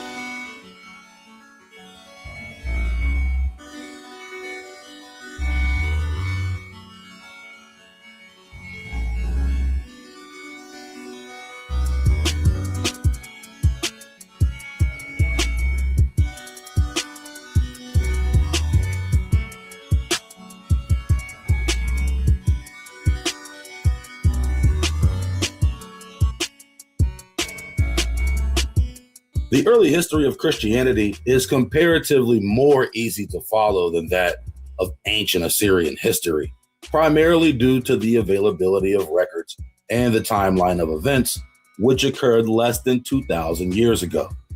Notably, Christianity did not gain official recognition until over 3 centuries after the supposed death of Christ. During the 2nd century AD, scant references to him in just a few various texts contributed to the emergence of a cult following. It was only in 325 AD when Christianity was formally acknowledged through the Nicene Creed. The Nicene Creed was also later referred to as the Creed of Constantinople. It serves as a foundational document for modern Christianity. It is crucial to clarify that many people perceive Christianity as originating in present-day Rome. However, its actual birth took place officially in Anatolia, modern-day Turkey, within the city of Constantinople. Constantinople was named after Emperor Constantine, who declared Christianity the official religion of Rome in 376. This distinction is significant because it indicates that Christianity was not established in contemporary Rome or Jerusalem, but rather in Turkey. The reason Constantinople is a significant city is because it is located at the entrance to Asia on the Bosporus of the Strait of Dardanelles, making it geographically one of the most important cities in the world and the home of the Eastern Orthodox Christian Church. However, according to their traditions, the Catholic Church was actually founded by Jesus Christ and his disciples. But even before the church's founding, the largest Christian groups that were actually practicing were in Asia, particularly in Turkey, Iraq, Iran, Armenia, the Caucasus region, and even Hindustan. By the year 100, more than 40 Christian communities existed all over Asia and the Mediterranean.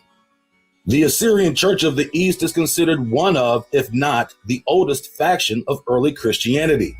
It also considers itself apostolic, meaning it was founded by one of the original apostles of Jesus Christ, in this case, Thomas the Apostle.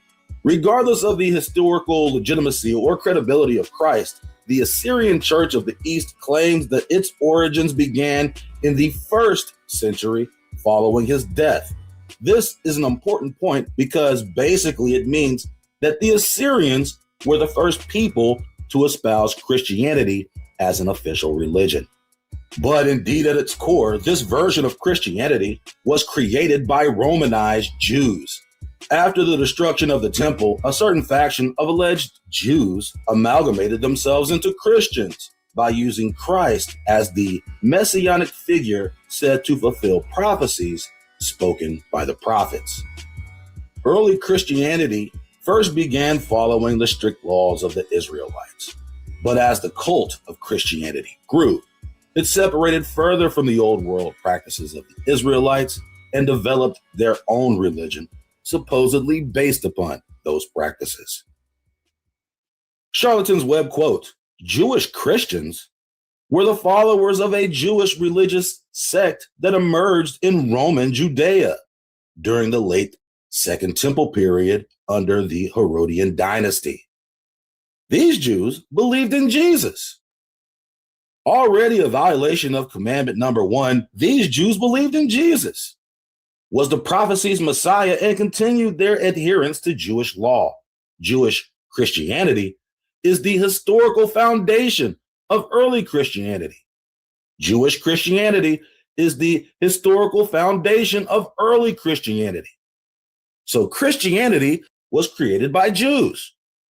Although this breaks the first Mosaic law, nonetheless, Jewish Christianity is the historical foundation of early Christianity, which later developed into Nicene Christianity, which comprises the Roman Catholic, Eastern Orthodox, Oriental Orthodox, and Protestant tradition and other Christian denominations. This means that the early foundation of Christianity were Jews who decided to bastardize the scriptures and conflate the messianic end-time prophecies spoken by the prophets into false prophecies ascribed to Christ. This Christ figure also just so happened to match several other messianic figures from the time. It seems as though messianic prophecies were all the rage.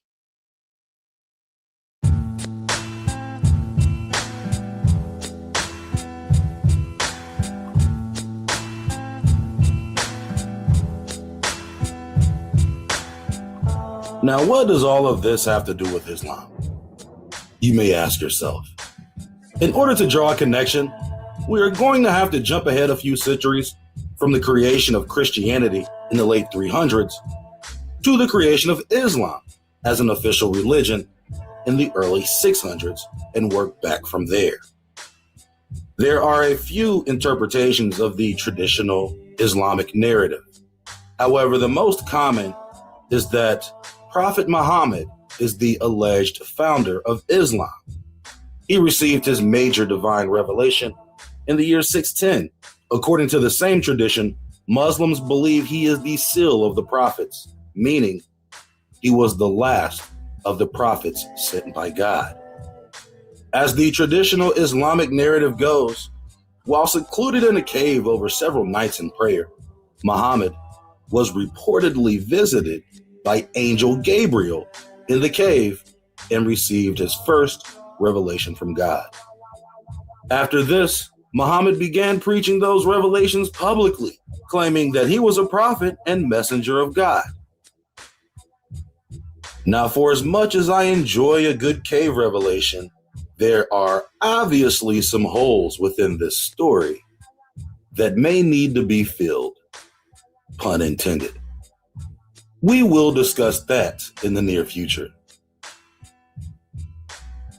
Charlatan's Web quote, "Critical evaluation of sources is of particular importance in uncovering Muhammad's historical existence beyond myths." Early sources for the life of Muhammad are authors from the 2nd and 3rd centuries, whose work constructed main biographical information to the Muslim traditions regarding his life. But the reliability of this information is very much debated in academic circles due to the oral gap between the recorded dates of Muhammad's life and the dates when these writings began to appear in sources. John Burton summarizes the information provided by the multitude of available sources from a historian's perspective states, quote, "In judging the content, the only resort of the scholar is to the yardstick of probability, and on this basis, it must be repeated virtually nothing of use to the historian emerges from the sparse record of the early life of the founder of the latest of the great world religions. Virtually nothing of use to the historian emerges from the sparse record of the early life of the founder of the latest of the great world religions. So there are no records of Muhammad of any virtual historical credibility." Continuing, "So however far back in the Muslim tradition one now attempts to reach, one simply cannot recover a scrap of information of real use in constructing the human history of Muhammad beyond the bare fact that he once existed." End quote. One simply cannot recover a scrap of information of real use in constructing the human history of Muhammad beyond the bare fact that he once existed. The existence of Muhammad and the true historical depiction of the actual figure is shrouded in mystery and is just about as much of a mystery as the true history of Christ. Although there seems to be more documentation following the life of Muhammad, both accounts of Christ and Muhammad are historically unreliable. The Quran is the primary religious text of Islam. Muslims believe it represents the word of God revealed to Muhammad by the angel Gabriel. The text purports its Abrahamic origins by mentioning in numerous examples prophets from the Old Testament, such as Moses and Abraham, and the New Testament, mentioning Jesus. However, in comparison, many historians have expressed skepticism regarding the accounts describing the life of Muhammad because there is relatively little to no information about Muhammad himself within the Quran. And most of the information about Muhammad comes from the later hadiths, which were written by Arab scholars centuries after his death. According to Islamic tradition, in 610, when he was 40 years old, the angel Gabriel appeared to Muhammad during his visit to the cave of Hira. The angel showed him a cloth with Quranic verses on it and instructed him to read. When Muhammad confessed his illiteracy, Gabriel choked him forcefully, nearly suffocating him, and repeated the command as Muhammad reiterated his inability to read. Gabriel choked him again in a similar manner. This sequence took place once more before Gabriel finally recited the verses, allowing Muhammad to memorize them. What? Let's read this again. When Muhammad confessed his illiteracy, Gabriel choked him forcefully, nearly suffocating him, and repeated the command as Muhammad reiterated his inability to read. Gabriel choked him again in a similar manner. Damn. Nigga, read, boy. This sequence took place once more before Gabriel finally recited the verses, allowing Muhammad to memorize them. End quote. That's crazy. Choke this nigga into literacy, nigga. I can't read. Hey, what about now? No, I still can't read. What about now? Nah, bro. All right. All right, just memorize it, all right? Imagine getting choked into literacy. Imagine getting choked out by an angel because you can't read. You think your angel would have known that. Come on, dog. You know I can't read. I ain't even going to put this on Gabriel. That's what they said, but I ain't even going to put this on Gabriel. Because he would have known Muhammad couldn't read. I just wanted to establish this event as the founding myth of Islam, the infamous cave choking of Muhammad. But even after the cave choking revelation, Muhammad's rise to power would not have happened if it weren't for one particular person who was his biggest influence. And that person was his wife, Khadijah.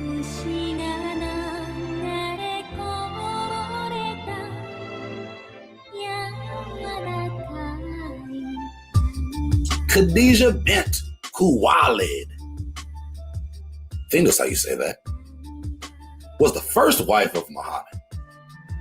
Born into an aristocratic clan of the Quraysh, she was an affluent merchant in her own right. Whoa, she was a merchant?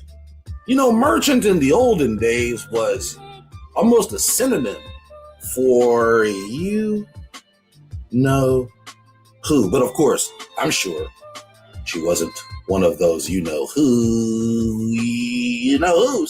She probably wasn't one of those, right? Because it would have clearly said it. It would have been like, you know what? She was an affluent merchant in her own right and was known to have a noble personality with her tribe. And was known to have a noble personality within her tribe. She employed Muhammad to manage trade. She employed Muhammad to manage a trade caravan to Syria. And impressed by his skills, subsequently offered him marriage, which he accepted. So I just wanted to give you the Charlatan's Web rundown of Khadijah, Muhammad's first wife. But we still don't know that much about Khadijah. We'll learn more about Khadijah. Charlatan's Web jumping ahead. Khadijah is credited to have been the first convert to Islam. She continued to support her husband throughout her life and died in November 619. The year was reportedly termed the Year of Sorrow by Muhammad. Her remains are located at Al-Muwalla in Mecca and attract many Muslims for ziyarat. Honored by Muslims as one of the mother of believers, Khadijah is considered as one of the four ladies of heaven, alongside Fatima, Asiya, the wife of the Pharaoh, and Mary, mother of Jesus. According to Sunni Muslim tradition, Khadijah had married thrice before Muhammad. Not thrice. She had married thrice before your boy. Thrice. I like that word. Continuing Charlatan's Web, Khadijah's mother, Fatima bint Zayada, who died in 575, was a member of the Amir ibn Luay clan and third cousin of Muhammad's mother, Amina. Khadijah's father, Khuwailid ibn Asad, was a merchant. Khadijah's father was a merchant and leader. He was a leader merchant. According to some accounts, he died in 585 in the sacrilegious war. But according to others, he was still alive when Khadijah married Muhammad in 595. Khadijah was a very successful merchant. Okay, they're hammering home. She was a merchant. Okay, we know what merchants are. Let's just say what it is. We don't have to describe them with a word. Continuing, Khadijah was a very successful merchant. It is said that when the Quraysh trade caravan travelers gathered to embark upon their journey to Syria or winter journey to Yemen, Khadijah's caravan equaled the caravans of all other traders of the Quraysh put together. Her caravan was bringing boys to the yard, and her caravan is better than yours. Damn right it's better than yours. All kinds of goods and trade materials. What y'all got? Y'all ain't got enough trade goods and materials. Look at your caravan. Little ass caravan. That's feminism right there. She had the biggest caravan. Khadijah's caravan equaled the caravans of all the other traders of the Quraysh put together. With your little whole ass caravans. Get your caravan up, boy. Khadijah was given many honorifics, including the pious one, Princess of the Quraysh, and Khadijah the Great. And she got names on your food, boy. The pious one, Princess of the Quraysh. They should call her Queen of the Quraysh, really. I mean, I think it has a little bit better flow, but she's the Princess of Quraysh because her daddy, maybe, I don't know, maybe her daddy was the king. I don't know how to win, you know. And Khadijah the Great, it is said that she fed and clothed the poor. So not only is her caravan big, so is her heart.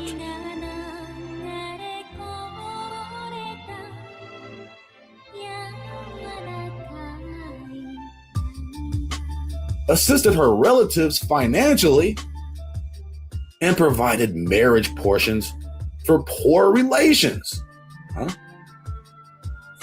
Khadijah is said to have neither believed in nor worshipped idols, which was atypical for pre-Islamic Arabian culture. Khadijah is said to have neither believed in nor worshipped idols, which was atypical for pre-Islamic Arabian culture. And what exactly was atypical for pre-Islamic Arabian culture? What did they worship? Who did they worship? I wonder how similar it was to the Assyrians or Babylonians. And just a thought. Continuing, Khadijah did not travel with her trade caravans. She ain't need to, boy. Caravan was too big to travel. What you mean? Instead, she employed others to trade on her behalf for a commission. That's what you do when you got money, boy. Khadijah needed a co-worker for a transaction in Syria. She hired young Muhammad, who was in his early 20s at the time, for the trade in Syria, sending word that she would pay to double her usual commission. Talib ibn Mutalib, his uncle, Muhammad was sent to Syria with one of Khadijah's servants. This caravan experience earned Muhammad the honorifics of El Sadiq, the truthful, and El Amin, the trustworthy. What? He's a good salesman. He is El Sadiq, the truthful, and El Amin, the trustworthy. She sent one of her servants, Maysarah, to assist him. Upon returning, Maysarah gave accounts of the honorable way in which Muhammad had conducted his business, bringing back twice as much profit as Khadijah expected. What? He ain't double the profits of the already biggest caravan.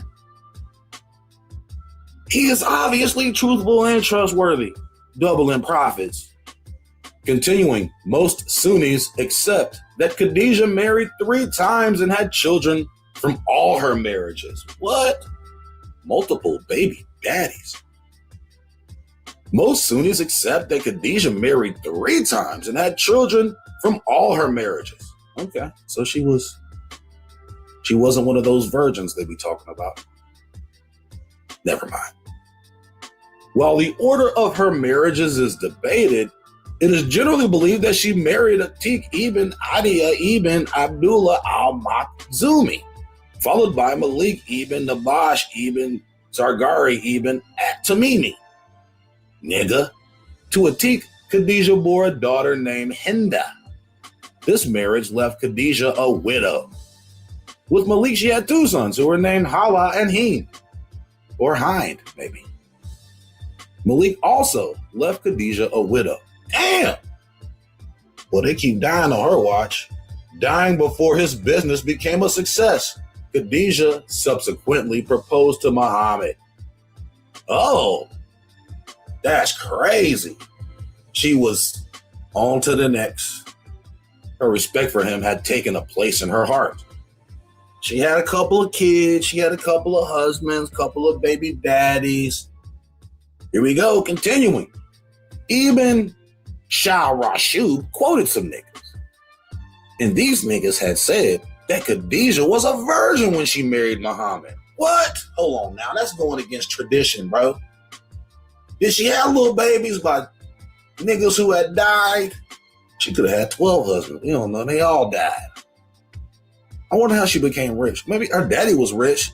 I wonder, did the husband leave her this stuff? Did she like a widow, plus she came up on little comeuppance? Considering the cultural and intellectual situation at Hijaz and the high position and status Khadijah al-Kubra enjoyed among other people, it is probable that she would have married men from Banu Tamim or Banu Makhzum tribes. Some believe the 2 children attributed to Khadijah were the children of Hala, Khadijah's sister. After the death of Hala's husband, Khadijah took care of Hala and Hala's children. And after Hala's own death, Hala's children. Khadijah entrusted a friend named Nafisa to approach Muhammad and ask if he would consider marriage. What? She had her homegirl go holler at Muhammad. Hey, Nafisa, hey, go talk to Muhammad, man. See if he's trying to get married. And then what Nafisa do? Nafisa done went over to Muhammad like, hey, yo, my girl trying to holler at you. I'll be real with you. The realest part of this story is Nafisa hollering at Muhammad. If there was a homegirl who would holler at somebody else for you to marry a man at that, her name would be Nafisa. Nafisa is doing top tier wing woman work right now. I mean, really shout out to Nafisa, because it's really Nafisa who set the whole thing up. He like, listen, baby, you know, marriage sound good, but really my funds ain't really, I can't really support no wife or whatever. She's like, Nafisa like, hey, what if this woman had the means to support herself? Hold on now. Yo, who is this chick who got the funds to support herself in 600 Arabia? What's her name, cuh? Like, she was like the first INDEPENDENT. Don't you know what that means? She got her own caravan. She got her own spices. She got her own camels. She got her own tents. She got her own house. She got her own trade, nigga. She don't need nothing from you, boy. Do you know what that means? Muhammad agreed to meet with Khadijah, and after this meeting, they consulted their respective uncles. Oh shit, they done called the uncles in. You know it is. The uncles agreed to the marriage, and Muhammad's uncles accompanied him to make a formal proposal. Yo, apparently there's a woman out here who wants to marry me, and she got the means to take care of herself. Let me get the uncles, man. We got to rally the uncles real quick. It is disputed whether it was Hamza ibn Abdul Talib, or maybe even Talib Kweli, who accompanied Muhammad on this errand. Khadijah's uncle accepted the proposal. Her uncle accepted the proposal. That's how they did it back in the day. Khadijah's uncle accepted the proposal, and the marriage took place. At the time of the marriage, Muhammad was around 22 to 25 years old. Khadijah was 40 years old at that time, according to some sources. However, other sources claimed that she was aged approximately 28 during the marriage. These are new sources. They didn't like that age gap. They were like, nah, we got to get rid of these husbands and stuff. Muhammad's father and grandfather had died before Muhammad reached the age of maturity, leaving him without financial resources.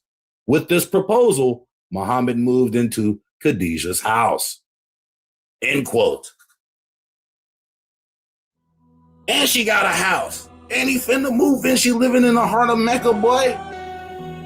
She got the nicest house in Mecca. What you mean, boy? End quote.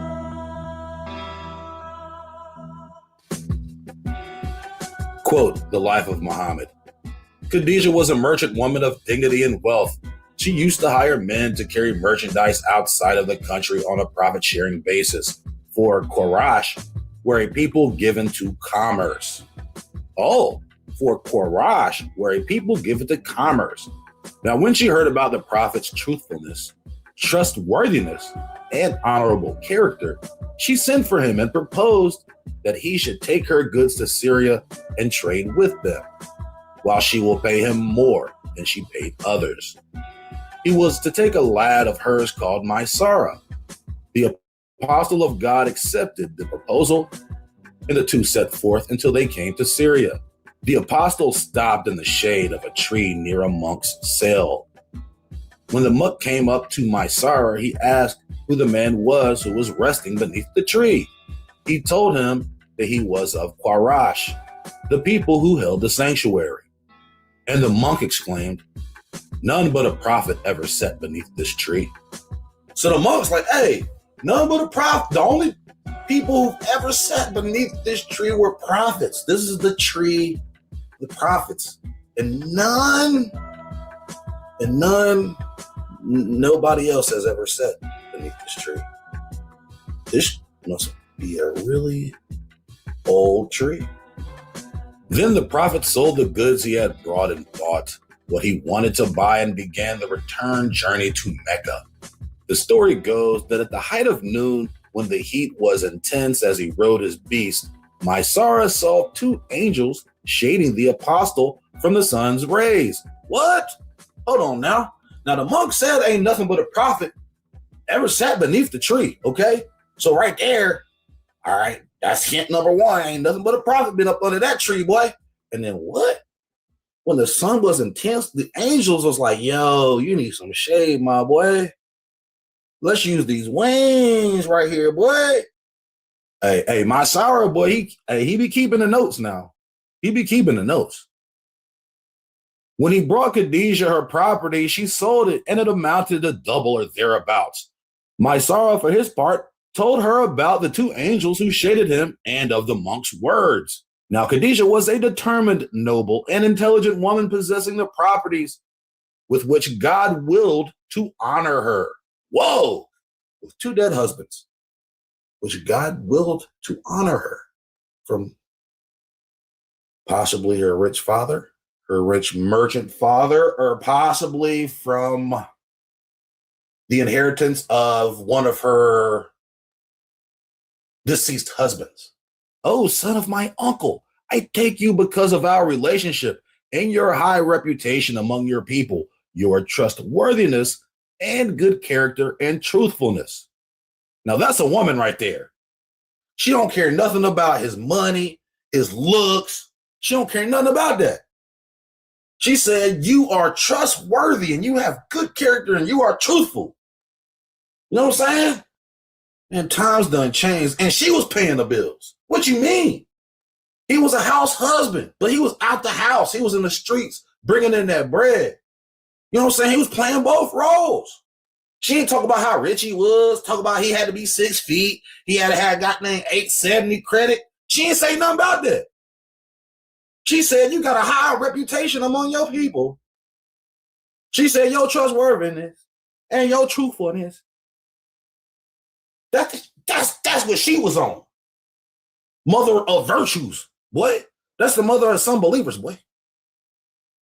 Then she proposed marriage. Now, Khadijah at the time was the best born woman in Quraysh, some of the greatest dignity, and to the richest.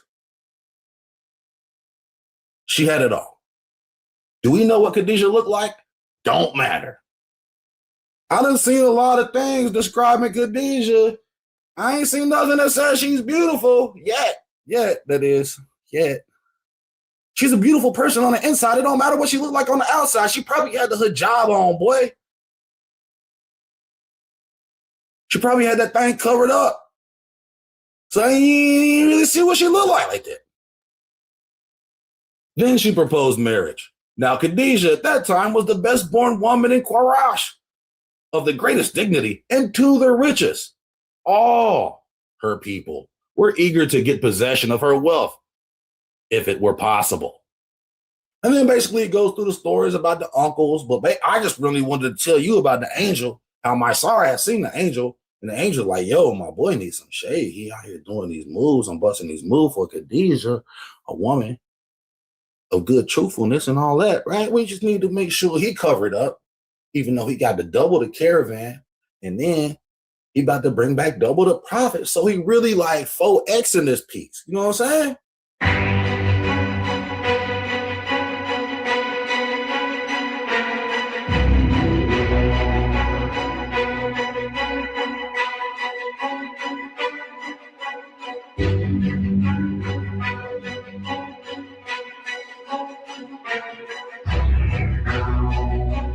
According to the Sunni narrative, when Muhammad reported his first revelation, his first cave revelation, Khadijah was the first person to accept al-Hajj, the truth, and she accepted Islam.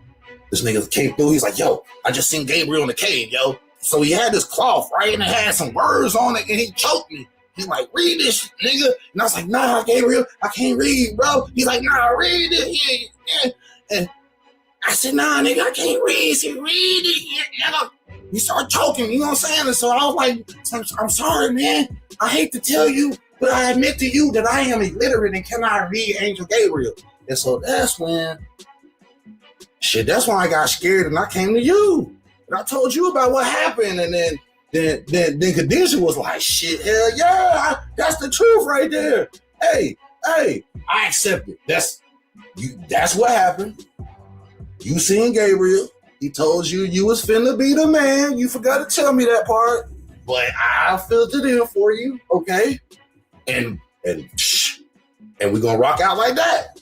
Now, apparently this is the first revelation, but according to some other, Muslim niggas, Muhammad had been having little revelations, like little side revelations, the whole time, like with the cave, without the cave, no cave needed. You feel me? He was already getting revealed stuff. They didn't talk about it like in the official text or anything like that, but millennia afterwards, they was like, yeah, this nigga Muhammad was actually seeing shit when he was like 2-3 years old.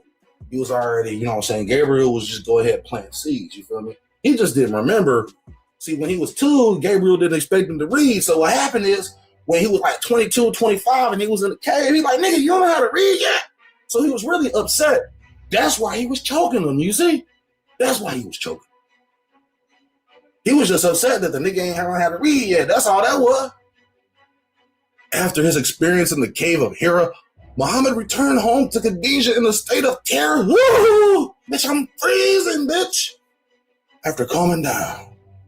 Let me calm down. Now I seen Gabriel. He had this cloth. It had words on it. He was choking me. But he was telling me I was going to be great. And I'm just so cold.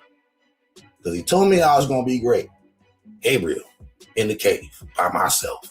No witnesses. You technically the first witness. Because you accepted al-Hajj, which is the truth, which means you accept what Gabriel told me. After calming down, he described the encounter to Khadijah, who comforted him with the words that Allah would surely protect him from any danger and would never allow anyone to revile him, as he was a man of peace and reconciliation. and always extended the hand of friendship to all. What you mean? I got my ride or die. She rich, by the way. By the way, she rich. We just got married. So I know she fucking with me like this. No one will revile you no more, boy. Stop that. And she can call him boy because she was like way older than him. Because we're still trying to figure out, well, if it's just Muhammad and Khadijah, how do we gotta get this shit verified, boy. Like, I know she my first follower. She accepted the truth. I came through. But if it's just me and her, that ain't going to work. We're going to have to get somebody else. We got to get somebody to put their stamp on it. Continuing, Charlatan's Web. Continuing, according to some sources, it was Khadijah's Christian cousin, Waraka, Ibn Nawfal, who confirmed Muhammad's prophethood soon afterwards. Oh, okay. So it was Waraka Ibn Nawfal who confirmed, all right, who confirmed Muhammad's prophethood soon afterwards. Oh, okay, gotcha. So now we got Khadijah, first follower. She accepted the truth, Al-Hajj. Now, all we need is somebody to really put that stamp on there. You know who we need? We need a Christian, boy. Quote, when the sun started rising, he said, I saw a man who came out of a place not far from us. He faced the Kaaba and started performing his prayers. He hardly started before being joined by a young boy who stood off on his right side, then a woman who stood behind him. And when he bowed down, the young boy and the woman bowed. And when he stood up straight, they too did likewise. When he prostrated, they too prostrated. He expressed his amazement at that, saying to Abbas, this is quite strange. Oh, Abbas, is it really? Responded Al-Abbas. Do you know who he is? Abbas asked his guest. No, answered the negative.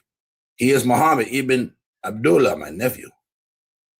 Do you know who the young boy is? He asked. No, indeed, he answered the guest. He is Ali, son of Abu Talib.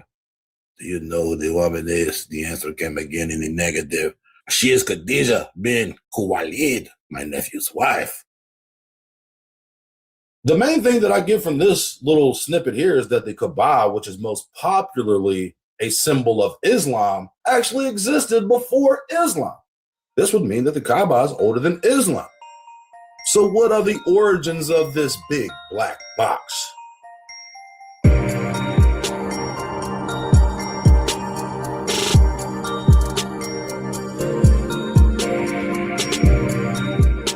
Concerning Waraka, Khadijah had told Waraka bin Nawfal bin Asad bin Abdul Uzza, who was her cousin and a Christian. Khadijah's cousin was a Christian who had studied the scriptures and was a scholar. Waraka was an old school scripture scholar now, so he knew his stuff. There should be no doubt about what Waraka finna talk about. You know what I'm talking about? She told Waraka what her slave, Maisara, had told her that the monk had said and how he had seen two angels shading him. He said, if this is true, hold on now. Waraka said, if this is true, Khadijah, verily Muhammad is the prophet of his people. If he came back from the cave and he said that he had talked to Gabriel, and then your boy said that he's seen the angels shading him from the sun. Now, if this is true, Khadijah, if this is true, verily Muhammad is the prophet of this people. I knew that a prophet of this people was to be expected. Whoa, he knew the prophet was coming. I knew that a prophet of this people was to be expected. Whoa, they were expecting this nigga. Like, you know, he bust some moves out here in the desert. He coming back with the new leathers. He flipping it for twice the rate. Next thing you know, he under a tree. The monk said the only prophet sitting under that tree. We got angels protecting him from the sun. That's crazy. If this is true, verily, Muhammad is the prophet of this people. And in addition to that, little cousin, I knew that a prophet of this people was to be expected. And he coming, boy. He coming. His time has come. or words to that effect, something like that. Waraka was finding the time of waiting wearisome and used to say, how long? Man, what are they going to bring? The prophet of this people. So we have here the confirmation of Muhammad's divinity by Waraka, a supposed Christian scholar of the scriptures. Now, if this is true, he was talking to Gabriel. Gabriel choked him out because he couldn't read. That's what the hidden codes to the scriptures say Gabriel be doing when niggas can't read. He be trying to choke you into literacy. You gotta go limp. If you go limp, you gotta let him choke you out for like 5 minutes and then you wake up and you know how to read. So he bypassed it. He found the cheat code to the choke out literacy that they all talk about it. All the monks used to talk about it back in the day. They say, yo, hey, if you go to the cave and you have some visions, the next thing you know, Gabriel is choking you out because you can't read, you just got to let him choke you out. And then when you wake up, you be reading. He bypassed that. He's like, you know what? Don't even worry about it, boy. Don't even worry about it. You are the prophet for these people. We don't figure it out. You ain't really even got to read for the rest. We're going to write books about you. But, you know, don't worry about reading. I know you think this story can't get no better, but I promise you it does, cuz you're just going to have to hold your camels. Because in the next episode, we going to get stank up in this mug. You feel me? We going to get stank.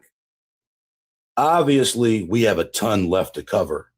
But now that we have learned some of the established history concerning Assyria, Babylon, Christianity, Rome, and Islam, moving forward, we can start to legitimately draw connections between the ancient world and the modern world and see the hidden meanings behind the symbols and practices that are still taking place unto this day.